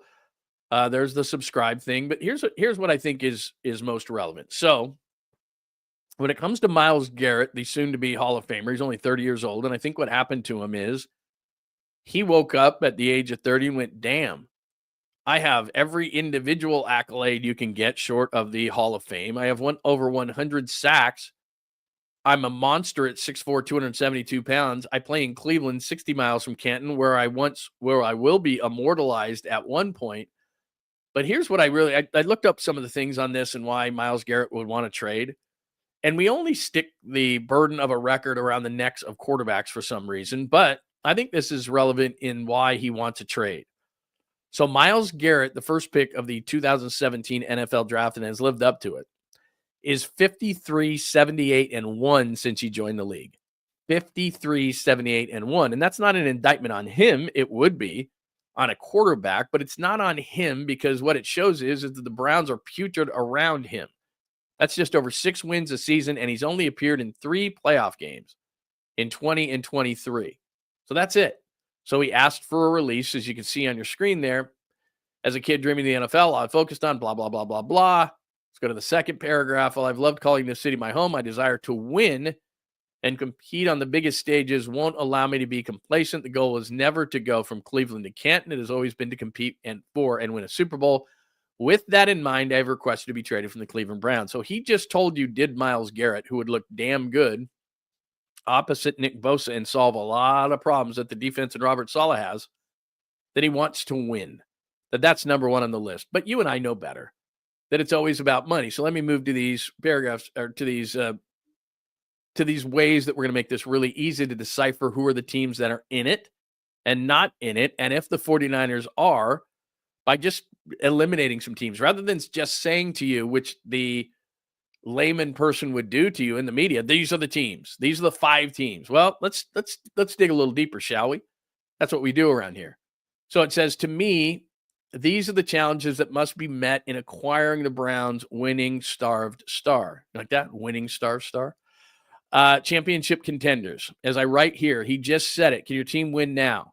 So I did the fancy thing where you X out a team, or you put a line through a team. There are 10 teams right off the bat who don't win enough for Myles Garrett. Patriots, Jets, Titans, Jags, Colts, Raiders, Giants, Bears, Saints, Panthers. Now, in parentheses, I put there, the 49ers only won 6 games last season. The Cowboys won 7, but later on in the piece, I will tell you why they are still contenders for him. All right, let's go to money, because it's always about money. Even though he said it's about winning, it's always about money. So his current deal makes him the 5th highest paid edge rusher and has 2 seasons left. Like Trent Williams last year, that's not going to cut it. Now, he's not 37, he's 30, so he's right in the prime of it, but he's going to want the most money, which is now occupied by Nick Bosa. So who's a team that has space now? He's got about a $25 million number on his head. $25 million is what he makes, AAV, average annual value. Who'd be willing to give him a deal right now? Money. When they make the trade, they give him money. Well, teams that are in dire cap situations, there's really only 2, and we know that the cap is a moving, living organism, so you can change it. Move some players, cut some players, extend some players, all these kind of restructures, all these things are all built in. You don't even have to ask players anymore. Now, to cut them and keep them like they did with Armstead, hey, we're going to give you a pay cut, or we're going to cut you, want to bring you back, then it's on the player. But in terms of restructures, in the NFL standard contract, you can restructure. So the Saints are $54 million below, and the Seahawks are $27 million below. They're in cap hell. They're not going. So now we're down 12 teams are out. Need is the next one that I put up there. Although most teams could use Garrett, some are set at the edge. And I don't mean they're as good as him, but I'll give you the examples. The Giants, there's 5 teams here. The Giants have Brian Burns and Kayvon Thibodeau. Burns is getting paid. Thibodeau's young. I don't think they would mess with that because they have needs all over the roster. It doesn't mean that Myles Garrett isn't better than both those guys. It means that the Giants, first of all, aren't very good. And I already told you they're out. But also with them, they have other resources that they need to look at on their team, and so they'd be out. The Texans would make a lot of sense, except for the fact that Will Anderson is an ascending player that's going to need money. And Donnell Hunter just signed a big contract last offseason. So the Texans don't have the need and could use the resources for other places. The Cowboys are an interesting one, and I'll get to it in a minute, but Micah Parsons needs to be paid. DeMarcus Lawrence is pretty good, but I still am going to put a pin in them. I'm not sure. The Vikings last year, even though they lost Hunter, went out and got Jonathan Greenard, and they got Andrew Van Ginkel, and I just don't think they're going to go out and use those resources. And the Rams are interesting because Jared Verse is going to be the defensive rookie of the year. Byron young players, productive players, and a lot of times a team is not going to just say, well, we've got young and productive cheap guys, and yet we're going to go out and get a guy like Myles Garrett. It just doesn't make sense. All right, so those teams I think are out. The Browns won't trade in division, so I scratch out the Bengals, Ravens, and Steelers. There's 3 more teams that are out. Now, this one's an interesting one, and we're going to go through these teams faster and get through this a lot quicker, but these are teams, the Browns themselves, even though Myles Garrett, because of his contractual situation, is going to dictate where he goes. The player has never had more power, and Myles Garrett is going to dictate where he goes. So the Browns, though, will have a little bit of say in this, in that they're going to say, could we not put you in the AFC if possible? We don't want you to not only not be in our division, Bengals, Ravens, Steelers, but we really prefer you're not in the AFC. So that's Bills, Dolphins, Chiefs, Chargers, Broncos who are left. Winning teams, Dolphins are on the middle, but still a desirable place, and no state income tax in Florida. So Bills, Dolphins, Chiefs, Chargers, Broncos. If the Browns could help it, they would not like to help any of those teams. So there's a bunch of other teams that are out. This is the way we're doing it. We're taking teams out, and then we're getting you to the teams that Myles Garrett would prefer. So that leaves us with a team with a need, a winning window, money, the nerve to swing the deal from the front office, which the Niners absolutely have that. They're always in on these guys. And a team that doesn't play in the AFC North, and preferably not to the AFC, although I did put a couple at the bottom here that I will explain. So who does that leave? And I'm doing this in order. The Commanders are 12-5. They lost the NFC title game. And remember, they traded both of their edges, Chase Young to the Niners and Montez Sweat to the Bears. They ranked 13th overall in sacks with 43, but their leading sack guy was Dante Fowler at 10.5. He's a 31-year-old free agent. They have the need. They have $78 million in cap space. They have a new owner that wants to make a splash, and it would appeal to Myles Garrett because they've got that factor at quarterback in Jaden Daniels, and it looks like they're just starting to win. They have the 29th overall pick in the draft. I don't think that would get it done. So if Washington wants to accelerate their process, they could offer 29 in the first round, maybe the third rounder, maybe a future third, fourth rounder. I mean, I'm not saying it's a quarterback package, but it might be the McCaffrey package. But, I know McCaffrey, they didn't have to give up one, but I think it could be like a 1-3-5 situation or a 1-3-3, or a lot of times what's hot to do in the league now is, depending on how far we go, we'll give you a higher pick the further we go, not in the individual, but like it's a 1 and a 3 and a 5, but a 5 that can turn into a 3 if you go to the NFC Championship game or Super Bowl. That's probably how it works. So to me, the Commanders would be the leader in the clubhouse for everything I just said. The Lions, 15-2, best record in the NFL, lost in the second round to Washington. And as I say here, who thought anyone would come to the Lions because they were winning? But you check that box.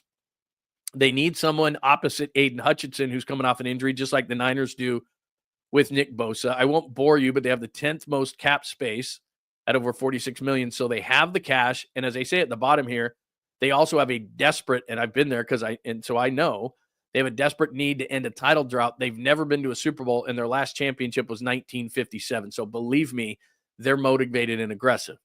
The Eagles, 14-3, of course, the NFC champions. The reason I put them in there is they're 21st in current cap space, which isn't great. They run a 3-4, which Myles Garrett is much better going forward than backwards, so the fit is not exactly there. But the Eagles and Howie Roseman are extremely aggressive, and they have really young players, Jalen Carter inside, really good defensive players, Vic Fangio running the defense. They're not maxed out from a standpoint of their future. They've already paid Jalen Hurts. Their best player is Saquon Barkley. Running backs don't get paid a ton of money. And a lot of these other guys are young. Now they're paying their receivers, both the receivers, a lot of money, and they're a fair amount of money to the offensive line, although there's a couple of young guys who haven't gotten paid on that line. But they're in a position to swing for the fences because they have enough young players. So if they win the Super Bowl, maybe that's one thing. If they lose to Kansas City and they can't get to Patrick Mahomes enough, you can bet that the Eagles are going to be in on it. All right, so that's 3 teams that I put ahead of the Niners: Commanders, Lions, Eagles. We went deep on this. So then the 49ers, 6-11 out of the playoffs. You know that. All right, so the one thing that Myles Garrett said in that release, I want to win a Super Bowl. I'm going to Canton, but I can either be one of those guys who goes to Canton, or I can have the whole ball of wax and go up a floor and more respect and say, I am a Hall of Fame type player as an individual, and I won. So do the 49ers win enough? Well, they have. They won 6 games last year. So if Myles Garrett is going to stop and say you won 6 games last year, nope, not coming. But they do have a winning tradition no matter of what you think of the 49ers right now. And to me, with the last place schedule, with the easiest schedule, with guys coming back from injuries, with the football gods not giving the 49ers a season like that 2 years in a row, and oh, by the way, have $50 million in cap space. So they can sign, this is the question you're asking, I know, to yourself. They can sign Brock Purdy and bring in Myles Garrett. They can. And if they wanted Dre Greenlaw, which we've talked about it and we'll get to, Hufanga is going to leave either way. So they have $50 million in space. Bosa and Garrett, yes, please. And Garrett would know that and go, I can play across from Bosa. Winning tradition, that's pretty appealing. So I think that they're in this race. And here's the other thing. 49ers are always aggressive with big-time talent is on the market. So I believe they are contenders for his services. I put them 4th. Cowboys 7-10. The only reason I put that is, and I don't think they're going to do it, but Jerry Jones loves the big splash. He hasn't signed Micah Parsons, so he's got to give him money. But if Parsons and Myles Garrett were on the same field, Jerry Jones would be giddy, and that's the only reason that they can make it happen. The other reason, and I don't know what his love is for home, we talk about this all the time, Myles Garrett was born in Arlington, Texas. That's where Jerry World is and was built. So you can't be more home than what he is if he played for the Cowboys in Arlington, Texas, where he's born. Rams at 10-7, yeah, the winning card, but they've got a lot of young players on their defensive line who I don't think they would move for Garrett. Packers, do you want to be Reggie White all over again? And does Garrett look at that and say Minnesota and Detroit were combined 29-5 in 2024? Packers were 11-6. They're not a bad team, and they can win. But those 2 teams in your division, do you want to fight with those 2 teams? I would say he probably doesn't if he really wants to win. And then finally at the bottom, I put 2 AFC teams there just for the heck of it, even though the Browns wouldn't want to do that. As I told you, it's going to be dictated by Garrett himself. Everybody wants to be on the Chiefs at 16-1. If they win and they get a three-peat, that's almost like a cheat code, right? If I want a Super Bowl, going to Kansas City. Then they do have a need. They could fit him in. That would be a nightmare. And then the Bills, to me, are interesting. Like the 49ers, they can't go over the hump with Mahomes. They would love to have Garrett chasing him around. They have a need. They don't have cash, though. They're $12 million, Buffalo, over the cap. But again, the cap is a moving thing. So I'm thinking that they could find a way. So there you go. There is a pretty extensive breakdown of teams who would be in the Myles Garrett business. What do you think? And what do you think of the 49ers in that mix? Because that's kind of the whole thing is I think they'd be 4th. I think Washington's the team to beat for his services. They have an aggressive owner. They're just starting to win. I don't know what he thinks at home. Dallas could be a factor. I think the Niners are a factor. I think the Eagles are like the Niners. They go after everybody. I think Detroit has a need and a desperation, but I don't know what Myles Garrett thinks of going to Detroit, but they just finished a season in which they were 15-2. And Garrett across from Aiden Hutchinson would probably appeal to both players, and they do have the money to do that. And so that was my breakdown. And I think the 49ers are probably fourth on that list. So they will be in the conversations. They will be aggressive. So that's what I think. That is the Garrett piece. Read it for yourself. Check it out. There's a video to accompany the piece that I wrote, johnlundunleashed.com, which is why that code is there at the bottom. It's supposed to, you're supposed to be able to hit that. And then it's like, oh, cool. Yeah, it isn't working, but I will fix it. All right. Garrett piece, 49ers in it. Let me go to alien fakes. The reason why I brought up alien fakes. So I've got an AI app and I use it all the time. And at the beginning of the show, I used it a lot on covers. And then some people who are a lot smarter than me said, use those occasionally, but really they want to see real people and be selective in how you do that. And so I don't do the AI as much as I used to on stuff because I learned a lesson. But what people love to do nowadays, rather than just Photoshop, that's so 10 years ago, rather than just Photoshop a jersey on a guy and go, this is what player X would look like in this jersey. What people like to do is they like to do these AI fakes, and it looks like Invasion of the Body Snatchers. If you're that old and remember Donald Sutherland, where somebody looked like somebody, but you could just tell if you looked really closely that wasn't the person and you better run for your life. So somebody put this one up, and I was like, really? Like, there's Myles Garrett and Kyle Shanahan. And while it looks pretty similar, like Myles Garrett looks like, I'm not going to say it because it's not right, but he looks like he might be drunk, but that's not right. And then Kyle Shanahan, like, what is that? That's Invasion of the Body Snatchers, Kyle Shanahan. Like, that's not Kyle Shanahan. I know it looks like Kyle Shanahan to a certain extent, but if like Kyle walked up to you and said, hi, you'd be like, dude, you're Invasion of the Body Snatchers. That's not really you. And your face is going to fall off like Terminator, and you're a robot, and you're going to kill me. So, I don't know. I could be wrong in those. Maybe people like those. But, like, that's freaky. Like, that's just weird. That's robotic. That's fake. That's Invasion of the Body Snatchers. That's a robot guy, and their faces are going to fall off. Like, I get it. AI's doing a pretty good job. I mean, that looks like both of those guys. But they just, like, their eyes are all freaky and weird, and it weirds me out. It's just weird. I don't know. Just weird in general. Weird. So anyway, stop with the AI stuff, man. Just go back to the old school stuff. Sometimes technology is not your friend and you overdo it. Just do a regular old Photoshop, man. Myles Garrett, take his brown stuff, make it Niners stuff, and that should be good. I don't want the fake. I don't want the alien fake looking thing. I don't want those guys to be Invasion of the Body Snatchers, and those guys are going to haunt my dreams and haunt my nightmares. I don't want that. That's a weird looking Kyle. I don't like it. That's like, Myles Garrett got hit over the head with a hammer or something, Myles Garrett. Like, I don't like that. Just Photoshop it.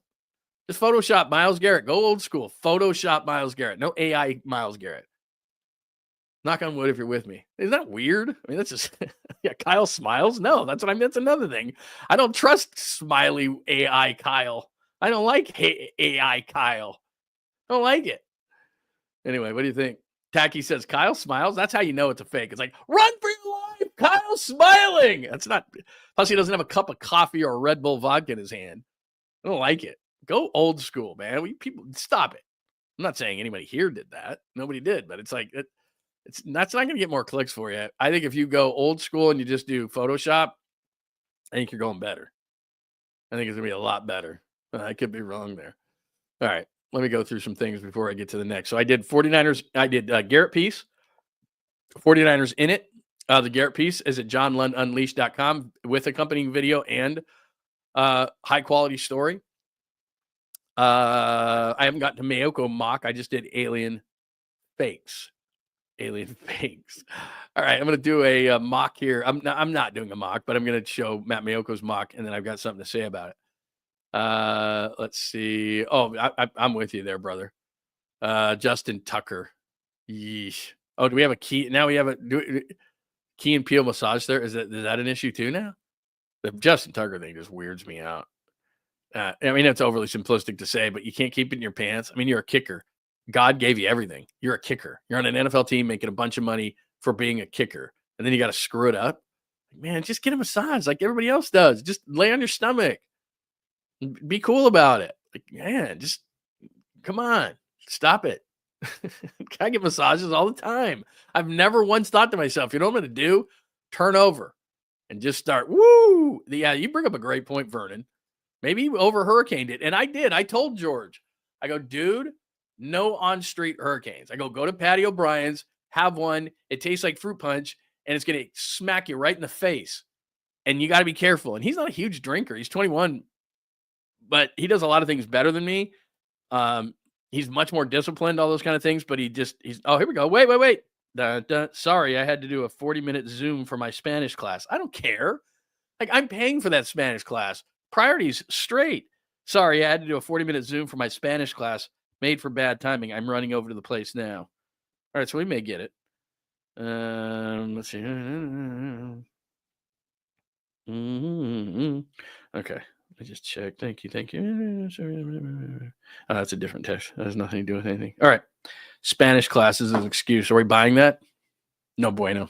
No, not buying it.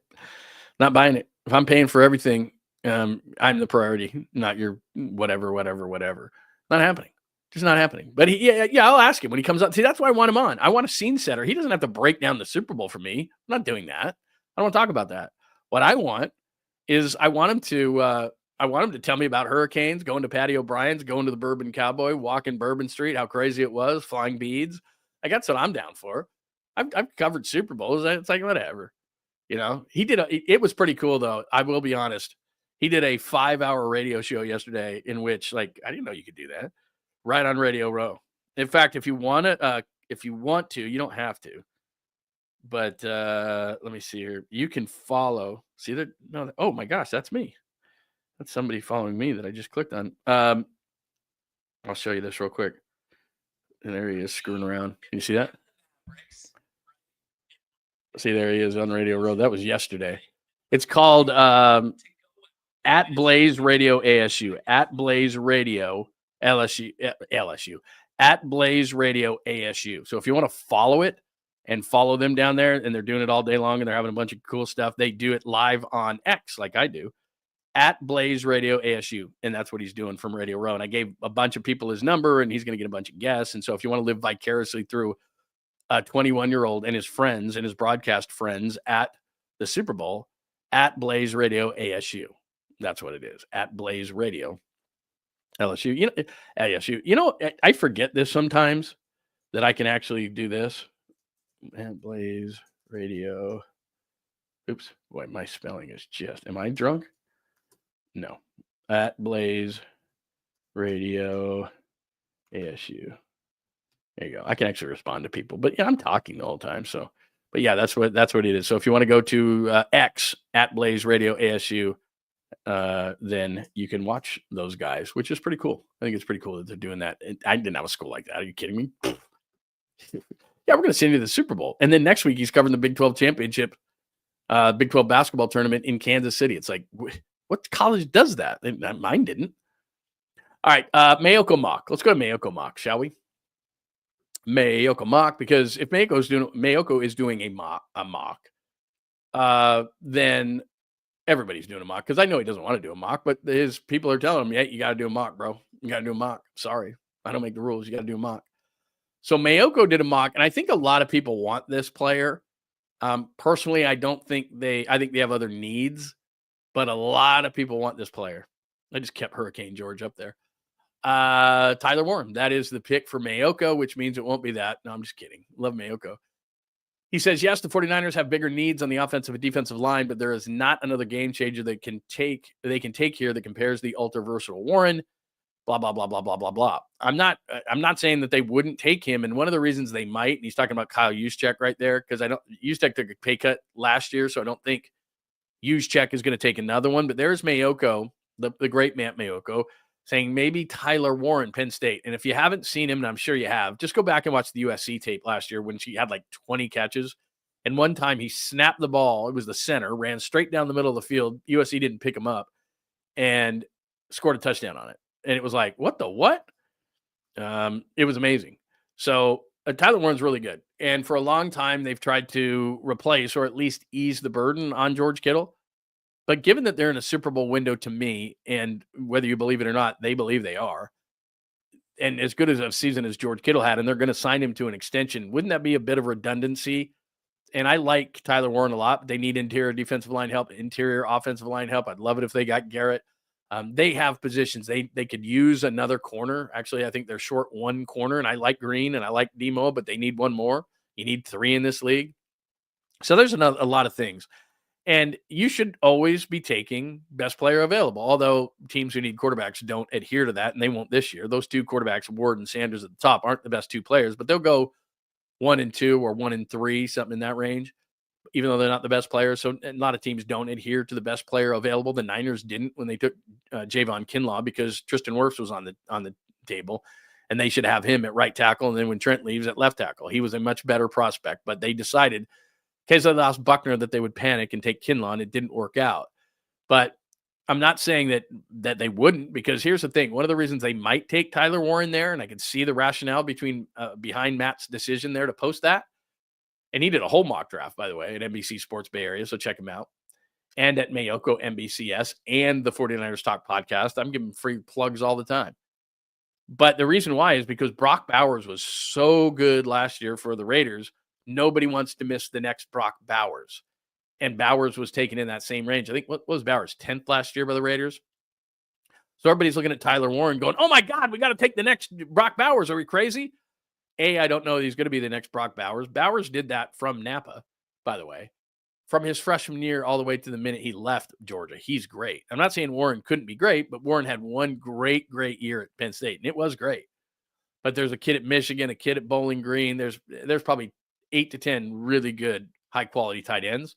And I'll just say that while Warren's really good and stands out the most, I wouldn't be surprised if the Michigan kid or a number of guys, there's a kid at LSU, there's a kid Evans out of Notre Dame, there's a number of tight ends. It's a deep tight end class. And what happens every single year? Where was Kelce taken? Where was Kittle taken? You go down the line. A lot of these tight ends get taken in the 3rd+ rounds, 4th, 5th rounds, and they turn out to be great. So tight end is not a position. First of all, it's not a position of value, and it's in the league. And then you can get them later in the draft. You can get them. And so I'm just not taking the 11th pick because 2 years down the line, Tyler Warren, or 3 years down the line, Tyler Warren's going to take over for George Kittle, or we can have double tight end sets, or Kittle doesn't have to play as much, whatever. It's just not a position of value. And if you're going to take him, then I'd move down. And if you want to get the next Brock Bowers, I totally get it. Like if I'm Kansas City, I'd love to get Tyler Warren or one of those tight ends. They've got enough. They've got a bunch of talent. Kelce's 35. Like I would absolutely start doing that. But I don't think the Niners, who don't want to be picking 11 anywhere, anytime in the near future, I just don't think you're going to spend 11 when you get up there to get a guy like that. I don't think they're going to go offensive line, but I know they like taking interior defensive linemen in that range. Interior D lineman, offensive lineman like a tackle, not a guard. Edge rushers there's just players who are there with a positional value stronger at 11 than Tyler Warren, even though I get Matt Mayoko's point. All right, so my point is selfish in bringing that up. So do I have to do a mock draft now that Mayoko did? Like if you go to NBC Sports Bay Area, he's got an entire mock draft. He didn't just do Tyler Warren and that's it. Good night, everybody. He did an entire mock draft. Oh, that's so unprofessional. So unprofessional. You know what Apple's done? It's really cool. They don't say that it's what did it used to say? That it was going to be spam or something. It says nuisance likely. Nuisance. This person is a nuisance and they're calling you. See, when I was doing radio, I had it off all the time, but now my wife calls me all the time and she goes, well, you can't use that excuse anymore. Now the phone just rang. It's very unprofessional. Yeah, like Jazz Fan says right there, let's get back to it. We don't need to talk about my phone. I'd take Abdul Carter over Warren if he's there. The thing that's interesting about where the Niners sit, and I don't want to go into a whole draft thing because it's just starting underwear Olympics month, and then we got March, then we got a whole nother month, so we can slowly let this out. There's other big stories today that are more on the front burner than this one, but since you brought it up, what could potentially happen to the Niners here unless they get Myles Garrett, that would be my number one thing is Myles Garrett. So unless they could get Myles Garrett for that 11th pick, because they stink in the first round anyway, do the Niners. It's all from the 2nd to the 7th round outside of Nick Bosa. They stink in the first round. But if we go beyond that for a moment and give them, I was going to say benefit of the doubt. They don't get the first round benefit of the doubt. They get it the 2nd through the 7th round, but they don't know. They don't get it in the first round. But what's going to happen? Jalen Carter went 10th. Bowers dropped. Like there's going to be a guy that you're like, how's that guy dropping? Whether it's Mason Graham of Michigan, who they need, like a defensive tackle, it's not going to be Abdul Carter. He's so good. But if he did, I could see the Niners, if like Abdul Carter, New Orleans is on the clock at 9, and they're sitting there at 11 going, Abdul Carter is dropping. We're going to go get him. So everything is on the table for the Niners. I think they can move up to a player that could potentially have dropped like Mason or Carter. I think that they could move back when they go, well, there's like 4 or 5 guys we like. And you know what? We will do a lineman. Oh, I like this guy, Walter Nolan. I know they like him. He's a defensive lineman out of Mississippi, and he's ranked about 20th. He's going to have a really good combine and move up. But if they think they can get him at 17 or 18, then they're going to do that. All right, that's enough draft talk. I brought it upon myself. My question to you, though, is, and I'm trying to see if my son is ever going to put a hurricane down and come over. My question to you is, because the great Mac Mayoko did one, do I have to do one? Or do I lose tons of credibility if I don't? So that's the Mayoko mock conversation that I had there on the chalkboard to the right. Mayoko mock, Tyler Warren, Penn State. Everybody's going to love that. Because you know what people love, what fans love? I could be wrong speaking for the fan, I often am. But what they love is players that they know. So everyone loves quarterbacks. People love receivers. People love running backs. You love skill players that you've seen. Athleticism, corners, kind of. But offensive players really excite people. Wide receivers, running backs, quarterbacks, even tight ends in today's day and age do. Not blocking tight ends. 7th round blocking tight end from Iowa. Don't want that. They've got a tight end named Lachey. I wonder if it's Jim Lachey's kid, and he's out of Iowa, so of course he can block. But people don't like that. But when you say, hey, we're going to get an offensive tackle, people go, oh, man, underwear and socks for Christmas. You got to have underwear and socks. You got to. Interior defensive lineman, unless he's like this dynamic pass rusher, Jalen Carter type, you don't want those either, although those are passable. People like them, but people hate offensive linemen early in the draft. They're just like, oh, I mean, Pooney's really good, but it's like, what am I going to do? Go buy a 77 Pooney jersey? No, I'm not. So don't even mess with it. All right. Mayoko mock, betting against Mahomes. This is interesting. See that betting Mahomes on the right side as I keep you up to date so expertly on the chalkboard? You see where it says there, Patrick Mahomes is 17-0 in one-score games since 2023. He has 7 game-winning drives in the playoffs, second only to Brady. Trailing by double digits, no problem. Under pressure, still elite. Betting against Mahomes rarely pays off. That's the piece. The only reason when I saw that, I wanted to pop this up on the screen today is that's what I did last year in Vegas. So I all week long, probably had broken even by that point, but I decided, you know what? If I'm going to be at the Super Bowl, covering the Super Bowl, I want to have some juice. I want to have some skin in the game here. So I go down to one of the casinos in the morning, and I'm all dressed up, and I got everything, and I got my backpack, and I hid my pass for the Super Bowl because, I'm sitting in the casino. That's probably not great. And I bet everything from, I would have, if Juwan Jennings, who threw a touchdown, caught a touchdown, I mean, he was on track to be the MVP of the Super Bowl. He was, what was he, 1,600, plus 1,600. I mean, I would have raked. I had a bunch of, I did a bunch of them for just a little bit of money, but I think I put like $20 or $25 on Juwan in about 3/4 of that game, even though, Tim and Greg are doing the professional thing and calling the game, and you're not really supposed to talk about betting. I turned to him during one of the breaks between the third and the fourth quarter. I go, Juwan Jennings is going to win the MVP, and I'm going to make thousands, and I'll buy you guys dinner because I feel great about it. And I just threw it out there. And I probably did that for 8 or 10 guys on the Niners, just random ones. I didn't do Brock Purdy or any of those easy ones. I wanted to make some real coin. So I did that, and I bet against Mahomes. I went all hard in on the Niners on a bunch of different things for that game. And I had a stack of tickets like that in the booth going, am I still in on this one? Still on this one? I don't know if that's illegal or not, or the statute of limitations certainly has not passed because we're not even a year past that. But I was all excited about the whole thing. And even through 3 quarters, I was excited against it. I was excited for it. I'm sitting there going, yeah, this is great. And this is cool. And this is great. And this is cool. And then fourth quarter happened and everything happened. I went and lost it all. But yeah, that's why you don't bet against Patrick Mahomes. So even if you're thinking about betting against Patrick Mahomes on Sunday, bad idea. I can tell you. Personal knowledge, bad idea. That's the betting against Mahomes portion of the chalkboard. You know what? I didn't load this because it was such short. The embracing, it says, why not embrace Taylor down there? So I've been at these Monday night things, and they just started this, but normally what they used to do at the Super Bowl is they used to have these media days, and it was kind of bananas. And last year in Vegas, it was pretty calm for media day. It wasn't that bad. And by the way, it's called opening night now. And they put it on NFL Network, and they put all the guys. And so what you essentially have is one team comes out, all their star players are at podiums. People are asking them dumb questions. And then the other players are just kind of walking around, and you can grab them anytime you want. We had some great conversations last year on opening night in Vegas. with some secondary players, not the position of secondary, but like John Feliciano was walking around, was a great interview. Chris Conley was walking around, the wide receiver special teams player. He was tremendous.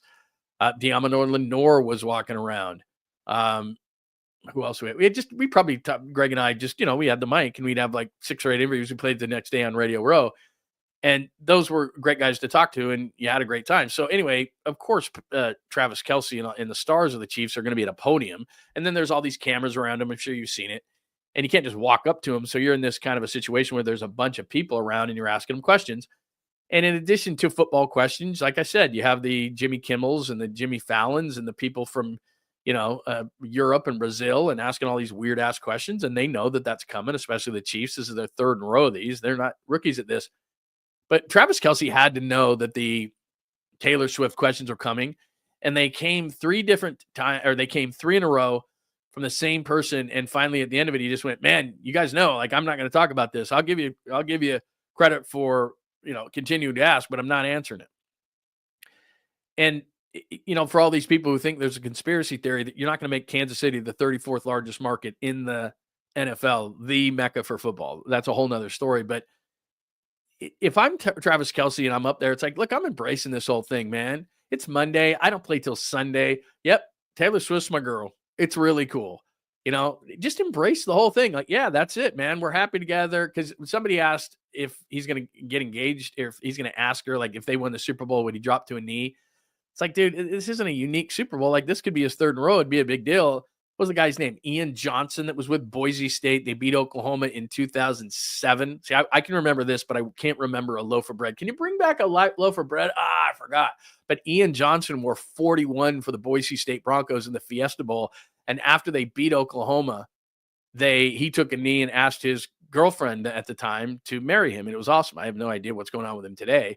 But so somebody asked, would you do that? Would you pull one of those and ask her? And he was like, no comment. And he kept saying, no comment, no comment, no comment. Like, why fight it? It's a whole thing. Everybody knows it's a whole thing. Taylor Swift is the most popular person in the world, or at least in pop music or in music in general. Just say, look, man, it's awesome. The whole thing is awesome. The whole thing is cool.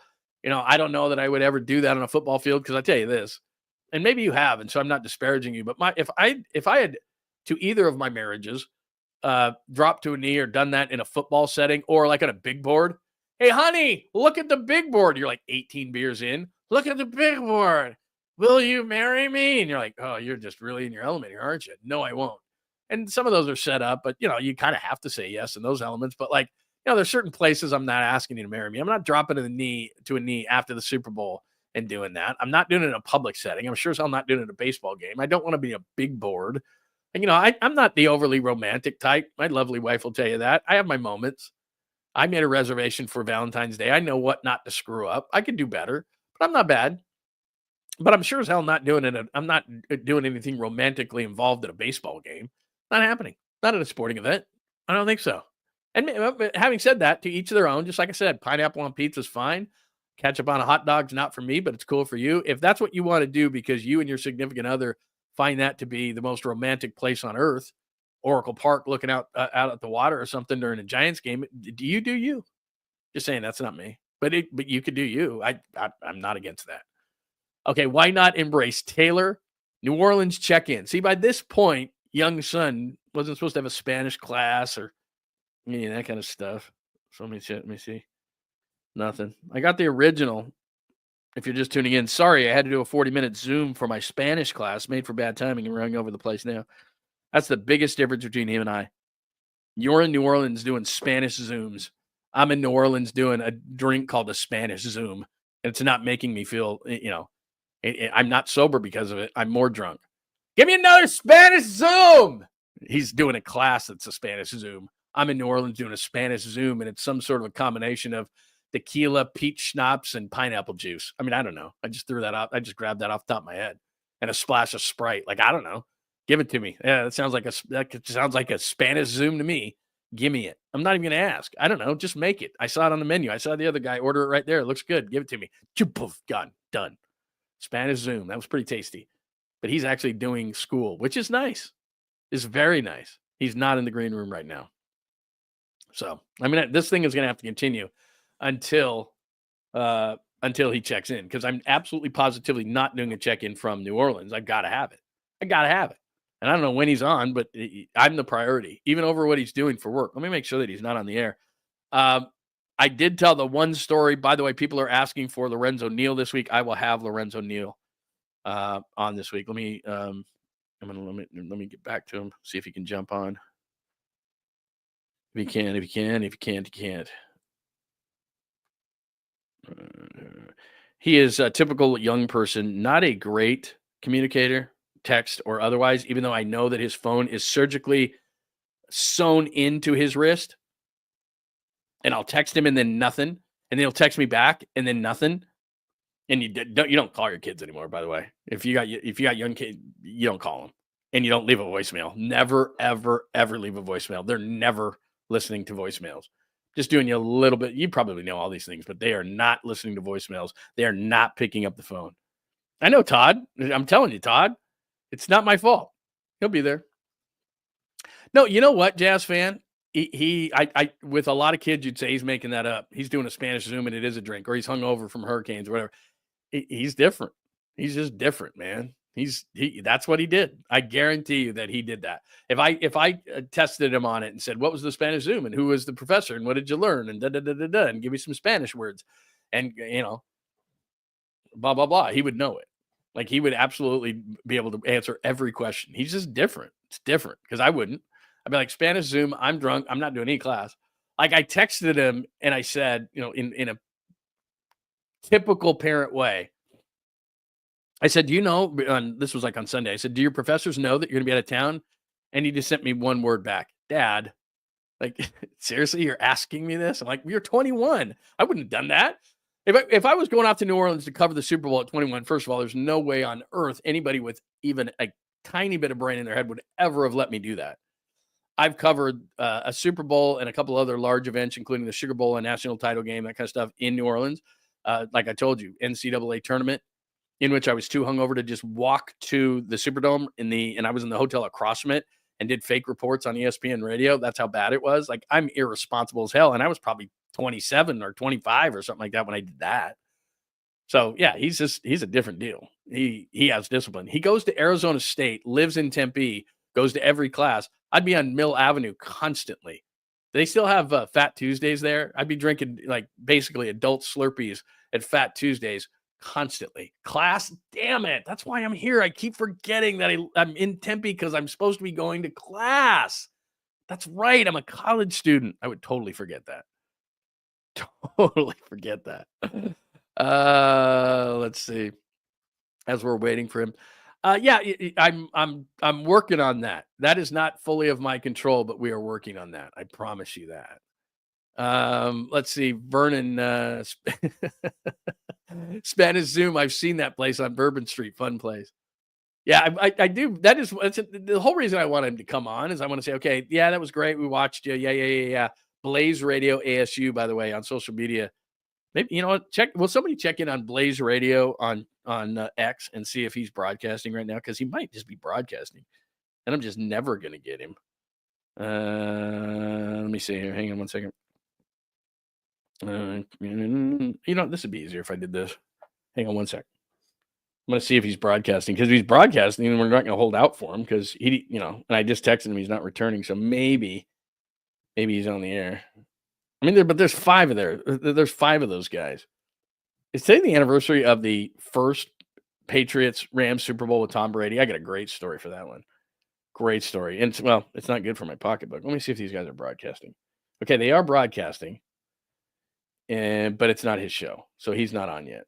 So there's no excuse whatsoever. At Blaze Radio ASU, if you want to check this out. So he's not on right now. There he is talking to Patrick Mahomes. That's not bad. That's not bad at all. All right. So he is just avoiding me. Probably, I'm starting to lean towards hungover now because he could do this for his phone. I said, can you jump on or no today? No response. No response, whatever. I'm trying, man. I'm with you, 49ers faithful. He's letting us all down. He's letting me down. He's letting you down, and I'm going to let him know. Maybe I won't pay his rent this month. I was living in a box this month for you. You going to do that again to me? Didn't think so. Waiting for Niners. Is any new news on Myles Garrett? As I told you, the at johnlundunleashed.com. I did this big video and wrote a whole big story around it. It's a quality story. So, and I broke it down on which teams I think are in it and not in it on Myles Garrett. I do not need to see Luka Doncic holding up a Lakers jersey again and again and again. Why is there a picture of Devo dropping the ball again? Okay, I don't see anything here. Okay, there's Cooper Kupp talk. I don't care as long as he's out of the division. One thing I sent, you know what? I don't think I got, this is good. I don't think that I have this tweet in the system. I should have put it in, but this is a great story. So yesterday, as we're waiting for George, and again, if I hit you with something, it's not because I'm angry or anything like that. It's just sometimes I have to snap back at people. I don't get angry about it. Oh, here it is. So yesterday, this is what I tweet out, right? It says the 49ers will send a limo for Cooper Kupp to drive him out of the NFC West. Although they contained him well during the regular season, Kupp was 2-8 in 10 games against the 49ers, 55 receptions, 558 yards, and 3 touchdowns. So that's what I put out. And then in parentheses, I write, but he crushed San Francisco for 11 catches, 142 yards, and 2 touchdowns in the NFC title game in 2021, and the Rams went on to win the Super Bowl that year. But here's the point. I know that Twitter/X gives you more than 140 characters now, but what I said in the first line was the 49ers will send a limo for Cooper Kupp. And so off of that, a guy hits me back. So he can't even go through the 140 characters. He goes through 5 words. He goes through 5 words. The 49ers will send a limo for Cooper Kupp. And then he stops on Twitter, which you can't really explain yourself anyway on Twitter/X. And the reason I did that is because Cooper Kupp said, I informed the team we'll be seeking a trade, blah, blah, blah. So I say the 49ers will send a limo for Cooper Kupp. That's as far as this guy get to drive him out of the NFC West is what I wrote. Just for that one playoff game in which they beat the 49ers, who would have played the Bengals in the Super Bowl and actually won that one. So then I write, people on X so lazy now they can't even handle reading the little bit of content. I said, nowhere in the post do I suggest that even a little. You read limo and stopped. Because what he said back to me is, yeah, Lund, McVay is trading an elite wide receiver to Shenny. Good one, Lund. And then he writes a thumbs up. So he's giving me grief for saying they'll send a limo not to pick him up, not because the Rams are trading him to the 49ers, but to get him out of the division. And like I said, the Rams are 2-8 with Cooper Kupp against the Niners, but they were 1-0 in the NFC Championship game, and he had 11 catches for 142 yards and 2 touchdowns, and they won the Super Bowl against the Bengals. Hey, Jaquoski, catch the ball. Catch the ball. That's all I'm saying. But my point is like the dude read like 4 words and started to get on me like I thought that the Niners were going to get Cooper Kupp, who, by the way, is really injured a lot. And they're not going to get Cooper Kupp, and nor did I ever say that they were going to get Cooper Kupp. That's all I was saying. The guy was like, what are you, get all mad at me. I'm like, dude, relax. All right, let's recap everything today, and then I'll get back to the chat line. We've been going at it 2 hours and 8 minutes, and you've probably got people to see, places to go. I got a big, important meeting. Oh, here he is. Yes, I can. I'm about to walk into the convention center, and I can find a place. Okay, how long? Okay. And I'm going to say, do you have the link? Do you have the link for show? I know my texting sucks. God, this is terrible. Do you have the link for the show? Okay. We'll see how that goes. Give him like 5 minutes. If he doesn't come on, then he's too late. No, and he's going to have to not get rent from me this month. That's just the way it's going to go. All right, let's recap everything. Episode 51 has been an absolute joy today, except for the fact that I started out with Joe versus Jerry. And if you don't understand what that means, and that is today's show cover, then all you have to do is go to the beginning of the show, or we will post this on the podcast, Apple, Spotify, wherever you get your favorite podcast. For an even easier solution, just go to johnlundunleashed.com. And I will quickly have a story up because I think this is the story of the day, Joe and Jerry. And all that simply means is that I think Joe Lacob has taken an inordinate amount of control. Yes, he owns the team, but the best owners in sports know what they don't know, and they put the people in charge who do know what they do know, which is, in this case, the NBA. And what some owners do, Jerry Jones does, Joe Lacob is, Al Davis was, is that they take too much control of a team. And Al knew football, so he's different than Jones and Lacob, but that isn't their chosen profession. You know business. You know a lot about business. You've been around the game a long time. I got a ton of respect for that, Joe Lacob, and what you've built, and the fact that you built Chase Center and you did all these great things and made a lot of great moves, and some moves you didn't make that you were going to make. So all of it is involved, and you throw that into a big stew, and the Warriors deserve accolades for a tremendous run. But the ball comes up and the ball comes down. That's what it is. It's gravity in sports, and that's what's happening to the Warriors.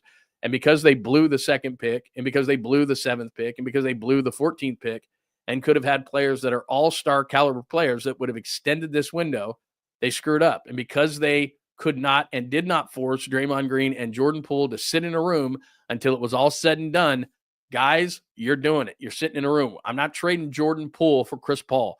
Major mistake. So you go on down the line and you think to yourself, how did the Warriors get here? Because for all the good moves they made to get to build them the dynasty that they deserve accolades for over the last 2, 3, 4 years, they have absolutely fumbled the football and made mistake after mistake after mistake after mistake. I'm sorry if I'm Joe Lacob and I'm not great. I'm not looking to reacquire Kevin Durant because I never would have let Kevin Durant go. I would have sat in a room with Draymond Green again and Kevin Durant and say, what is it going to take? Because Kevin, I gave you a gold shovel to put the first dig of dirt out of the ground and into the Chase Center, and I'm not letting you leave. It's just not happening. And that was a great move that we could get D'Angelo Russell for you, which not him, but the move that turned into Jonathan Kuminga at 7 and Andrew Wiggins, who's having a great year and contributed to the 22 title. But I want Durant to stay. And now they're sitting here scrambling after all the gaffes, after taking James Wiseman over Ball, after taking Kuminga instead of Franz Wagner, instead of not taking Sengun, but taking Moody. So you make those mistakes. You decide that the Poole is going to go because those two can't coexist. You decide that Durant goes because he and Draymond can't coexist or whatever that came down to, but I would have made sure that he stayed. All these different things, you make major, major mistakes. And then you scratch your head today and go, why are the Warriors so desperate? Why are the Warriors so desperate? It's so weird. What's going on? They made a lot of mistakes. They didn't make as many mistakes as they made good moves when they went through their dynasty years, but it's over. And Steph knows it, and Dre knows it. And if you didn't know it, Jimmy Butler told you. The most toxic player in the league said no to you. 2, 3 years ago, certainly 5 years ago, he's crawling to the Bay Area to be on the Warriors. That's how it goes. And the Warriors, there's been talk that they would have given him the extensions that he so desires, but he just wants to go to Phoenix. So Phoenix is not trading Kevin Durant. They've got an egotistical owner, a billionaire owner that played at Michigan State. He's not trading Durant. He got the team from Robert Sarver where they were in the dumpster. He's not going to rebuild now. That's just not what he's going to do. So that player isn't out there. Unless you consider Zion that player, and they would give up all these things for Zion because he's 24 years old and they feel like he's got the upside. But Zion's not Luka. 24-year-old Zion is not 25-year-old Luka. He has never dragged a team that is way below standard to the NBA Finals as Luka did last year, like LeBron used to do with Cleveland. He hasn't never done that. So that's the latest as far as Joe is concerned. I will write something on Joe a little bit later on. But if you got some thoughts there, we did that whole thing to start out the show. So episode 51, Joe equals Jerry. Too many misses. It's too late. Draymond, I played that video for you. He says Joe is really pissed, but, we still feel like we can do it. Obviously, I think we probably have one of the most outspoken, what are they called now, governors? And he's talking about Joe Lacob. And that's, again, because he's outspoken actually means that he's worse. When Jed York was outspoken, the 49ers were worse. When Jed York said, I know what I don't know, I'm going to hire experts and then stay out of the way, the Niners took off. Jerry Jones is one of the most, no, he's not one of the most. He's the most outspoken owner in sports. Where does that get the Dallas Cowboys? Nowhere. The silent owner who knows what he doesn't know and realizes that he's an expert in a lot of things in this world, as a tremendous businessman, or he wouldn't be where he is, with the exception of Mark Davis, who was given the team and never had any role within football. I digress. But when you look at these owners who are successful, for the large majority, they know what they don't know. and they know their business, and they'll run the stadium, and they'll run the team, and they'll run their other businesses, and they'll put the right people in place in business, even if it's their team, even if that's the business. But when it comes to the football side, the basketball side, the baseball side, the hockey side, whatever the sport we're talking about, they defer very smartly to people who have made this their business their entire life. They don't feel like because they've owned the team for 10 years, all of a sudden they're a basketball executive and they're a basketball know-it-all and they're a basketball genius, and I'll make the decisions now. And I'll hire Mike Dunleavy because Mike Dunleavy knows the pecking order around here, and the pecking order is me.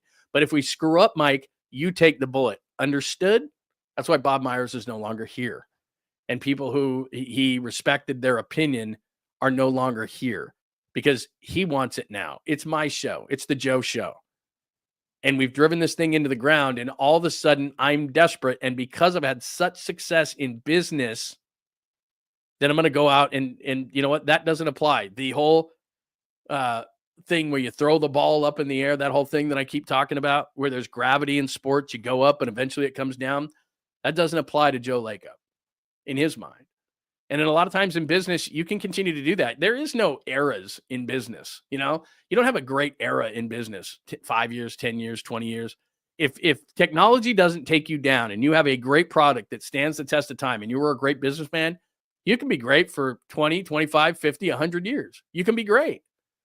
But in sports, it doesn't work like that. And there's an inevitability of gravity. Warriors up for a long time, Warriors going to come down. Niners up for a while, going to go down. Couldn't go back up. The only exception that seems to be the rule right now is the Dodgers. And they'll eventually come down, even though I don't know when. All right, ladies and gentlemen, boys and girls of all ages, he has graced us with his presence. And I don't know if I could. Now, here's the thing, too, because what he texted me, and I'm going to tell you this again, because if I were in New Orleans at the age of 21, and I can see him in the green room, so I'm going to pull him up in just a second. He said he had to do a 40-minute Zoom for my Spanish class. So a Spanish Zoom to me would have been a drink on Bourbon Street. But a Spanish Zoom to such a responsible person as this might mean that he actually was in a Spanish class. He is in New Orleans at Radio Row, site of Super Bowl 59. It is George Lund, who, by the way, did a great job yesterday at Radio Row. Let me move myself over. What's happening? Nice mustache. Looking good. We killed it yesterday. It was awesome. Dude, I was up from Blaze Radio ASU, by the way, at Blaze Radio ASU. They're going right now. Twitter, I think they're on with Kurt Schilling actually right now. I just saw. Are they really? Don't tell my people that, because then they're going to leave me. I'm going to go watch Kurt Schilling with you guys. Yeah. All right. So what time? What's before we go? What time are you on today? And I saw your wrap up thing and Monday, opening night and all those kind of things. So you're in New Orleans right now. You're at Radio Row. So what was day one like for you? Your first Radio Row, your first night in New Orleans, all that kind of stuff. What was that all like? Maybe one of the longest days of my entire life. You're 21. You're sleeping. It was long. I think we started it. We started at 8. Mm-hmm. We started at 8. We got over to get our day passes in the morning. Mm-hmm. There's a show before us that was from 11 to 1 New Orleans time, and then our show was 2 to 4 New Orleans time. Okay. To which we bussed over to opening night, where we got to see all the players on the field. That was pretty incredible. Did you get pictures and video? I did get a ton of pictures and video. I got everything. I was doing it all. Did you talk to Patrick Mahomes? No, his crowd was massive. You know what? 2 of my friends got questions. They asked him both about ASU. So yeah, but why? You got to be a dog, man. You got to get in there. Did you talk to Travis Kelce? Kelce about? I had to go for the easy guys. It's tough. I got to wait for. You're not going to get any clicks with the easy guys. No clicks with the easy guys. I know. Who'd you go to? Like an offensive lineman? Who'd you talk to? I talked to Isaiah Pacheco. I talked to Justin Reed. I talked to who else I talked to? Zach Bond, Dallas Goedert. Did you ask you guys? Okay. Did you ask the Chiefs why the refs love them so much? Did anything? You know what's funny about that is everybody asked that. I'm sure. Travis Kelce got so tired of hearing the question, he asked the media why they kept asking him that. He wouldn't answer questions about his girlfriend, man. He was getting all defensive. It was like, dude, just embrace it, man. They're media trained. It was pretty. Every time anybody asked Mahomes anything, Mahomes would just deflect. But it was pretty funny to hear. Do you have a Patrick Mahomes impersonation? Can you do one? A Kermit the You Frog? know, the refs weren't too nice to me. That's actually not that bad. You know what somebody asked him? Bad. Somebody asked him. That's not he bad. said, "With all the good people in your life, do you send the refs Christmas cards? And which ref do you send the Christmas?" Somebody asked him that, really? They did. Well, that's the funniest part. Is horrendous. we were talking about at the end of the night, the questions that get asked on opening night are unparalleled. It's like one guy's like, "How big is this game for you?" And then the other guy's like, "What hair product do you use for your hair?" And it's like, what are we doing? Believe me, it's gotten a lot more tame through the years. It used to be just a total, it was crazy. All right, there's some people with questions for you. George is live and is gracious with his presence in New Orleans. I think I know the answer to this because I know you. Vernon is asking. Let me just pop these up on the screen. I don't know if you can see these or not. 1 to 10, what's the hangover at? I'm gonna before you answer. I think it's at a 1 or maybe a 2. But I don't think you went crazy. I can see it. Your eyes look tired, and we're going to talk about that in a minute because you can't ever say you're tired when you're at the Super Bowl because people get mad at you who are digging ditches and actually working for a living. But what are you at? So here's what we did. The first night that we got here. So we got here Sunday night. I don't know, later. Yeah, Sunday night. But we got there later in the afternoon. We had a decent amount of time. Mm-hmm. And since we didn't have to do anything, we were like, okay, well, of course we have to go explore. And our hotel was probably a 20-minute drive from Bourbon Street. Okay. And I think we got in 20-minute drive. Wow, they got you. Or no, sorry, 20-minute walk. Sorry, 20-minute walk. Yeah. And we got some beers before, but then we didn't like take it with us. Yeah. We just kind of were in the hotel watching basketball. Right. And then we went and walked around. And got back by last that was Sunday night. You throwing beads around or what? It was we were talking about it on the show yesterday. It's about everything that you would think it is and more. It was crazy. Every bar had like a live band, or had people that were like out the window. And that's not just a Super Bowl. That's just a Monday. Like that's not even. That's just a Monday. Yeah. That's just Bourbon Street. That was a Sunday night. Did you go to Patty O'Brien's or not? I didn't. I didn't see. Tonight. There was Patty O'Brien's. There was. We'll be there. Stop. Everybody's first stop is Pat O'Brien's. You got to have a hurricane. It tastes like fruit punch, and you think it's nothing, and all of a sudden it's like wham! It just nails you. So first of all, Patty O'Brien's is like the first stop. And the thing about Patty O'Brien's that's so great is not only it's Patty O'Brien's, so it's a tourist trap and everything like that, but everybody goes there. So like when I was covering Super Bowl 47, I walk in there and like Jim Nantz, who was calling the game, Jim Nantz is sitting there in a corner. Athletes are there, all these different, so everybody goes there. So if you want to people watch, or if you want to take your phone and do funny nighttime interviews, that's where everybody starts. Like before I even got off the plane, Papa said, "I'll see you at Patty O'Brien's." Like that's it. Like I threw my luggage in my room and I went straight to Patty O'Brien's. So I'm not saying you need to go there 50 times, but it's in the middle of Bourbon Street and everybody goes to Patty O'Brien's, and the number one drink in New Orleans is the Hurricane. And I told you, no, don't get the Hurricanes on the street. Those are questionable at best. But you got to go to Patty O'Brien's. You guys got to go to Patty O'Brien's. It's an institution. It's an institution. You know what we have tonight that I'm curious? We have the media party. Yeah, you got to go. Which is from 11 to 7. What can I expect from that? I know you're a bit of a picky eater, but A, it's free, but B, because I've been to the one in New Orleans. So what everybody does is for the media party, what every city does, it's a taste of their city. But it's one of the coolest things ever. I'll give you a great example. Even though Indianapolis wasn't the best place for a Super Bowl, the media party was at the tower at the Indianapolis 500. And so, for example, the first floor, you guys would have loved this. You got to put gloves on because what they did is they gave you a mug that was made of ice, and they filled the beer with the mug that was ice. Then you went up to the second floor, and it was scotch and cigars. Then you went up to the third floor, and it was like this old school band with bourbon, like a bourbon type of 1940s kind of feel. Then you could go down, and when they win the Indy 500, you kiss the bricks. You could go down and sit in an Indy car and kiss the bricks. You went out to Arizona a couple years ago. They had a big party in the middle of the desert. Like they just dropped you in buses in the middle of nowhere. Last year it was in Vegas, and they had all these different, crazy Vegas stuff. They had all these different, they had Elvis impersonators doing, hey, and they sing it, and you get these drinks. Each level is a different drink or a different vibe. New Orleans is probably, of all the Super Bowls I covered, New Orleans is the best because New Orleans has the best food. And so it's a cross section, which it is, of all these different foods, and the foods are amazing. And then they have drinks, like they'll have hurricanes, whatever the drinks are in New Orleans, all the different drinks in New Orleans they'll have. It's awesome. And it'll be well attended because the media likes free. 1, 2, 3 free is for me. So so if you want to see people from the media that they'll all be there, because I don't care if it's the highest profile media members or the lowest of the low media members, they all want free. And so they all go. It's a good time. And it's all distinctive to that city. So New Orleans, the food is out of this world, and the drinks and everything else. So they want to top each city. So they haven't had this since we were there at Super Bowl 47, the Niners and the Ravens. So since that time, New Orleans is going to bounce it up even higher. It's cool. It's one of the best nights. You know what's funny is my one of my friends that I'm with, he was at Radio Row last year, but then the rest of us are all new. So we're all juniors besides 2 seniors that are here.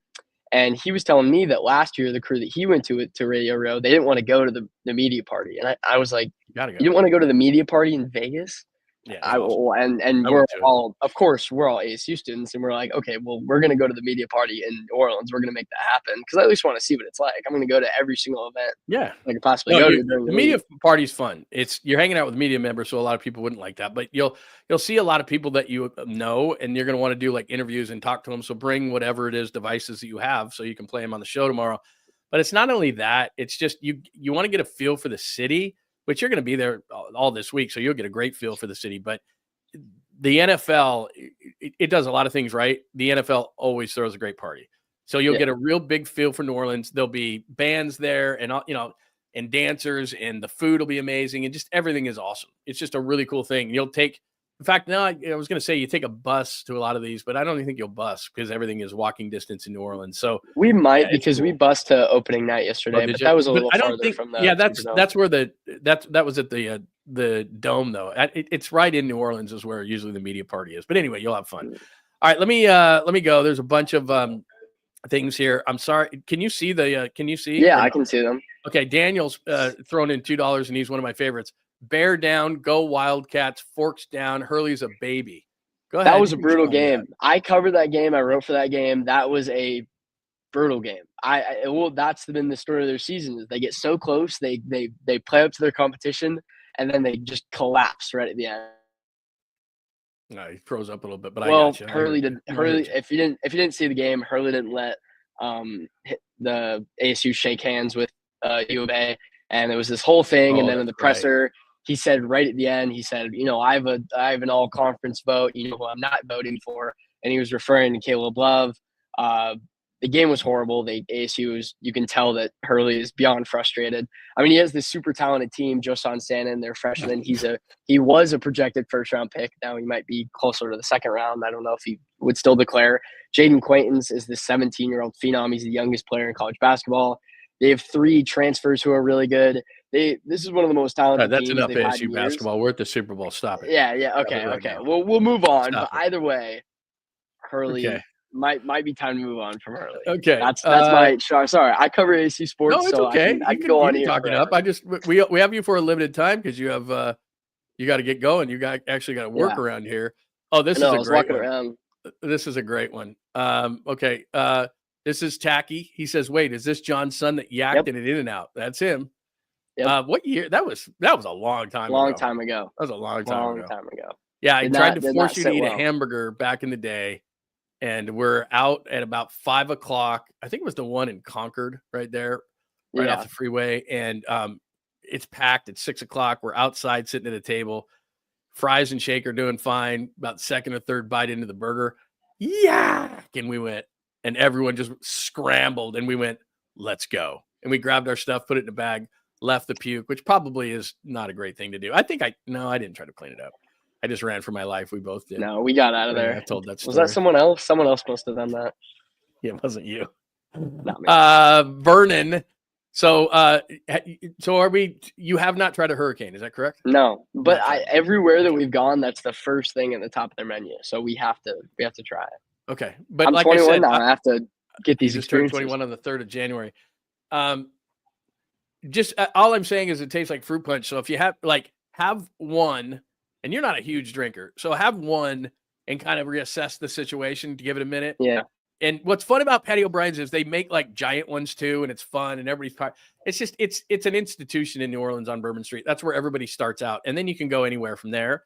But you have to say that I went to Pat O'Brien's. You got to buy a bucket hat from Pat O'Brien's. You got to have a hurricane, and there'll be a gazillion people there.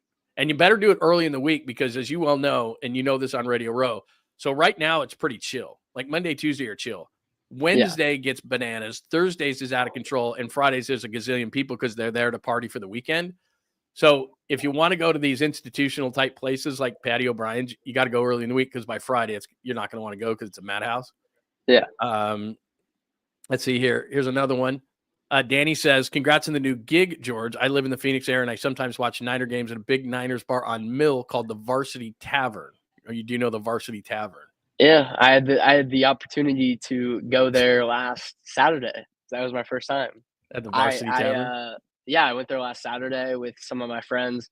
Well, I'm still kind of experiencing everything for the first time, so it was cool to finally be out there. What I kind of tell everybody is being 21 in the Phoenix Tempe area is like unlocking new parts that I get to see from just the outside, and I actually get to go in, and I'm like, whoa, I've seen this for the last 3 years. This is what it looks like from the inside. So it's pretty funny. The whole experience so far has been pretty funny, kind of going to new bars.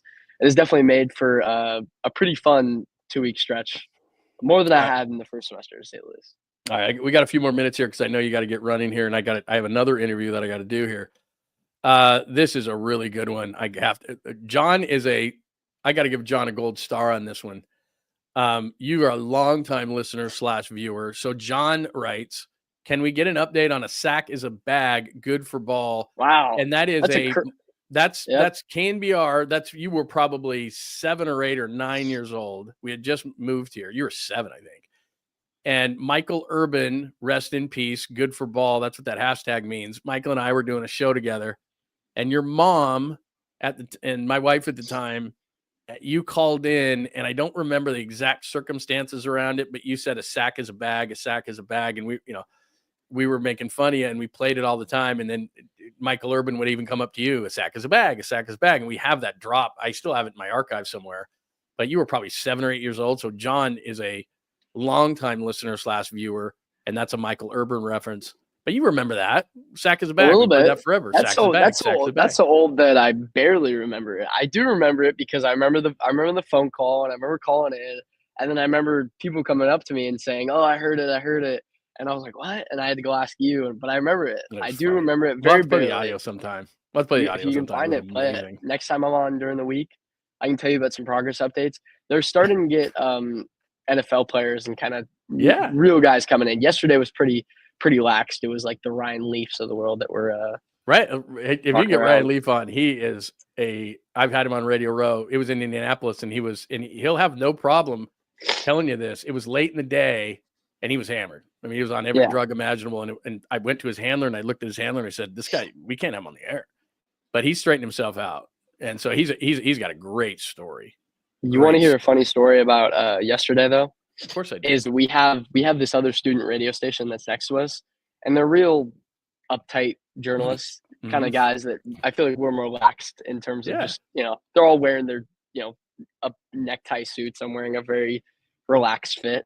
And they're talking to us, and they're saying they had this guy on who writes about Radio Row. Pretty much he wrote an article about each day, kind of what it consists of and what the vibe is. And he had them on their show, and he was pretty much saying that the kind of guests that you're going to get on a Monday are more like a Ryan Leaf type of guy. And they sit there and they're like, they just had Ryan Leaf on 30 minutes ago. And by that, they kind of meant you're getting the more boring, easy to get guest. Ryan Leaf probably went on 10 different radio stations. We were kind of watching him bounce around. But it was kind of funny because they were like, yeah, we just had Ryan Leaf on 30 minutes ago. And they were saying those are the kind of guests. But I thought that was pretty funny. All right. These are a lot of good questions for the people today, I got to admit. So there's that one. This is a great question from Jazz fan. Hey, George, where's Scatabo in your mock draft? You know what's funny is my friend asked Saquon Barkley what he thought of Scatabo yesterday, and then I asked Isaiah Pacheco what he thought of Scatabo yesterday. Saquon said he didn't know who he was. Pacheco said he didn't know who he was. Get out of here. They don't know, but I know, right? So I had to ask him who their favorite college player was. That was kind of the article that I want to write this week, kind of guys' favorite college players. Scadaboo, I'd probably send him around. It's a stacked running back draft. That's the only thing. I know where you want him to go. He's around. I think he's around a 4th round pick. Which I think is very fair given the amount of talent that is in the draft when it comes to running backs. But I'd love to see him go higher. If he goes to the Raiders, I might be a happy camper beyond belief. You love the Raiders. That would be amazing. Well, you like Chip Kelly as the OC? The highest paid offensive coordinator in NFL history. Oh, man. This is a good one. We get this a lot, George and I. Niner Bang says Junior Lund, Senior Lund. Yeah, I get that a lot, that Junior Lund is better than Senior Lund. But every once in a while I'll get a tweet that says, don't make the same mistakes your dad did, or you're better than your dad, or whatever it is.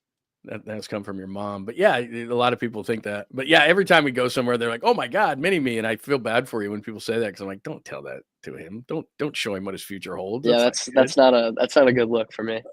Thanks. Let's see here. There's a lot of good questions that I've tried to go through all of them, because lots of people have a lot of questions for you. Yeah, you probably will. You're a young looking character. George will get carded at 30. Oh, totally. I still have people that give me a double look. They think you have a fake ID? Yeah. Well, because I still have a vertical. I have to get a horizontal one.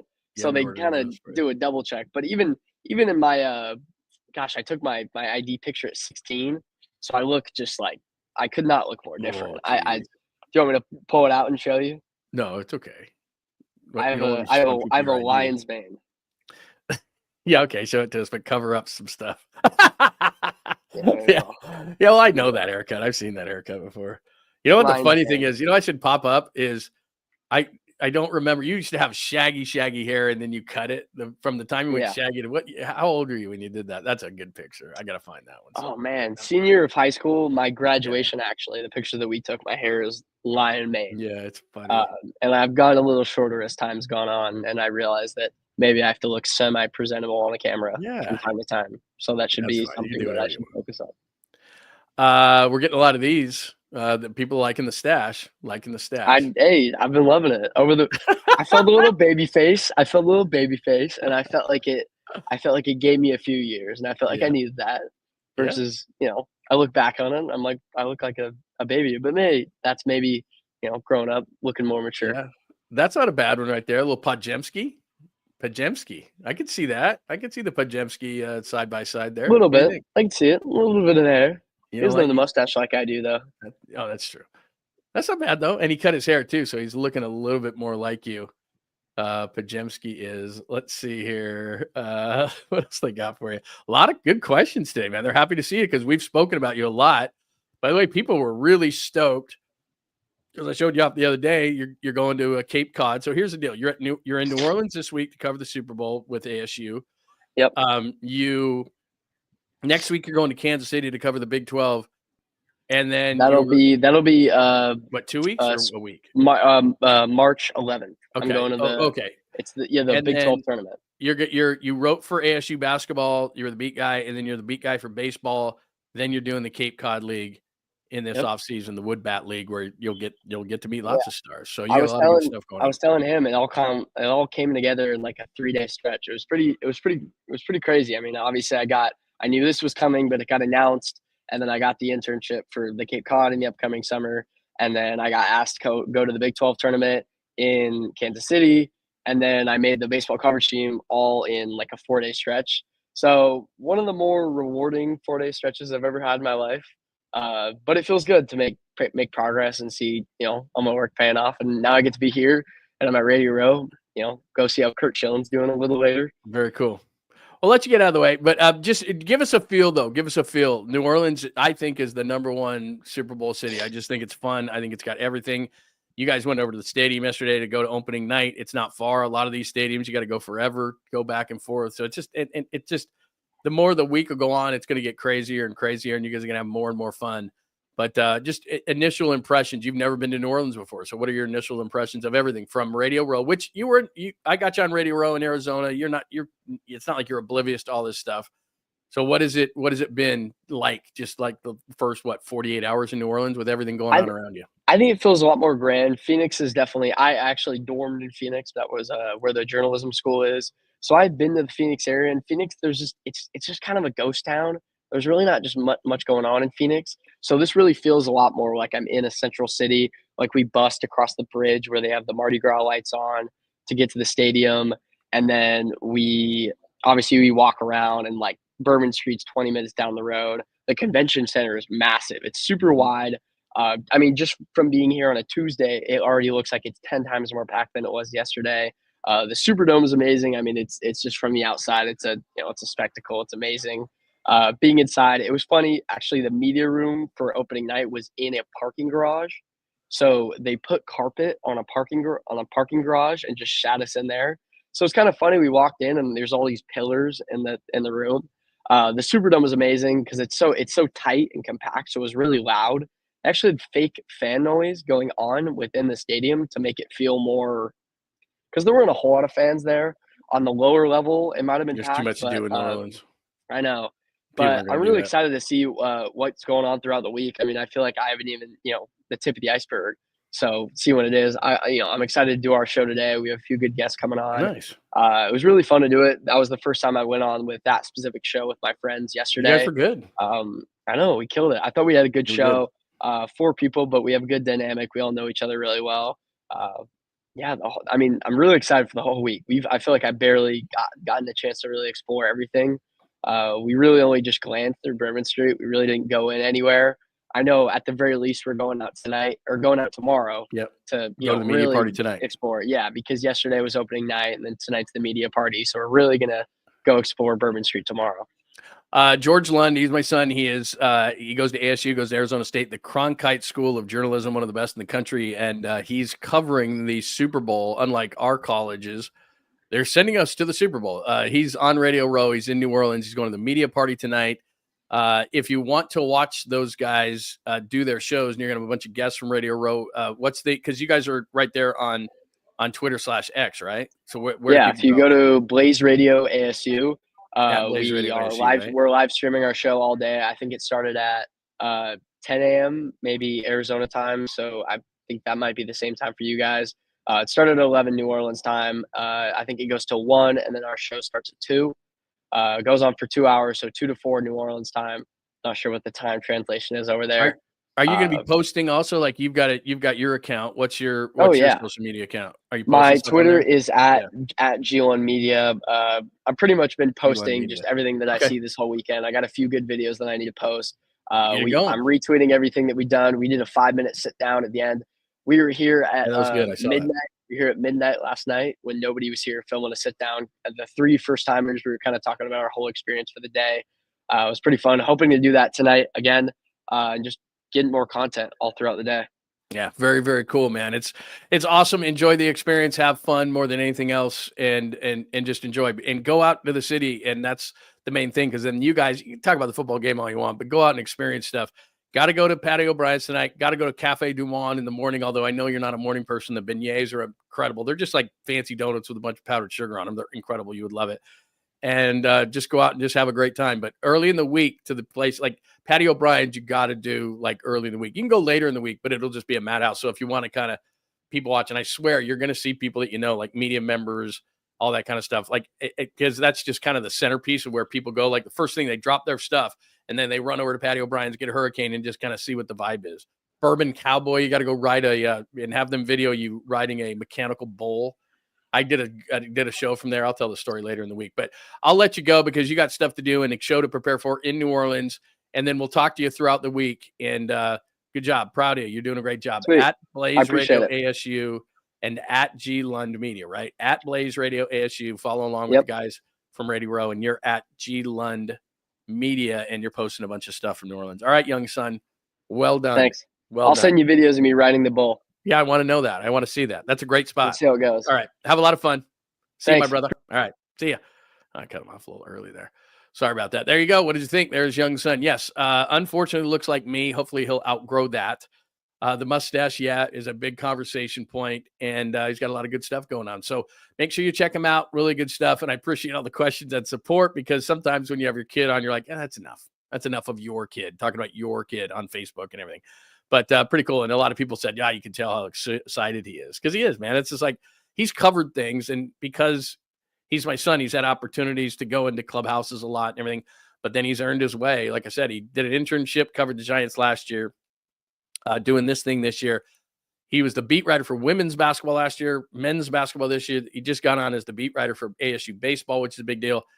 And then in about a month, he's doing the Big 12 tournament in Kansas City. And then he's going to the Cape Cod League for the Wood Bat League, where all those good players hit with wood bats for the first time. So really cool. Thank you so much for all your support with him. You know how it is being a proud papa or something like that. It was really, really cool. So thanks for all the questions. I'm sure he dug it. He really dug that people would care. Good chat. I agree, Joy. And you know how it is. So very cool. But I don't want to abuse that. You know what I mean? I don't be like, my kid all the time. Like, I want him to like come on and provide us information and everything. But I thought it was really cool. All right, there you go. Thank you, Nathan. Very cool. Hopefully that was worth the wait. Good to see you, Bryce Surf. Thanks to George. It was worth the wait. Good. I'll tell him you said that. And if you check him out, man, on Radio Row, if you guys got time, or watch his stuff, he's going to be posting a bunch of stuff at G Lund Media and at Blaze Radio ASU is where the broadcast is. All right, we had a great time today. 2 hours and 46 minutes. Almost went 3 hours today. I think it was worth it. I think episode 51, the Joe equals Jerry, the too many misses, too late, Draymond, Sellers. Then we moved over to the Niners, the Garrett piece. JohnLundUnleashed.com. Check out the video, read the piece. What do you think? I broke it down, and who's going to possibly who are the contenders for Myles Garrett. The Niners are in it. Alien fakes, Mayoko mock. That means I'll probably have to do a mock. Is that true? Betting Mahomes, which I'll never do, or bet against Mahomes, I'll never do, which I did last year in the Super Bowl. The New Orleans check-in. We made it. That's George, the New Orleans check-in. And the last thing is we got the show store, which is going to be up at some point today. And then that way I'm going to order things for the people who are on Lund Loyalists, and I'll get Lund Loyalists, and I'll get those things out to you in addition to the trucker hats. But look for that at John Lund Unleashed on YouTube. There'll be a store there shortly. And for those who are members, Lund Loyalist members, I will make sure that we get you stuff for free if that will incentivize you. So anyway, we'll do that. But anyway, great time had by all. Thank you so much. At John Lund Unleashed on YouTube. So make sure that you are subscribing and keeping your alerts on, because throughout the day, I send out other videos. Go to johnlundunleashed.com for this story on the latest, but there's a blog there archiving all the podcasts, all the shows, all that stuff. We write a bunch of stuff, johnlundunleashed.com. And you watch today, potentially, possibly, maybe, on Instagram and X. We do that every weekday at 8 a.m., Monday through Friday, and on YouTube, John Lund Unleashed, 10 a.m. on Saturdays when news breaks, stories of the day, all that stuff. So thank you for hanging out. Thank you for saying nice things about my kid. And I will talk at you tomorrow for the Hump Day edition of the show. Have a wonderful Tuesday. Thanks for hanging out with John Lund Unleashed. We'll try to be better next time, though I wouldn't hold my breath. Please like and subscribe on the John Lund Unleashed Pod YouTube channel. Watch live shows weekdays at 8 a.m. on YouTube, Instagram, and X. And make sure to have your alerts on for shows throughout the day or night. All things Lund can be found at johnlundunleashed.com. johnlundunleashed.com. Goodbye!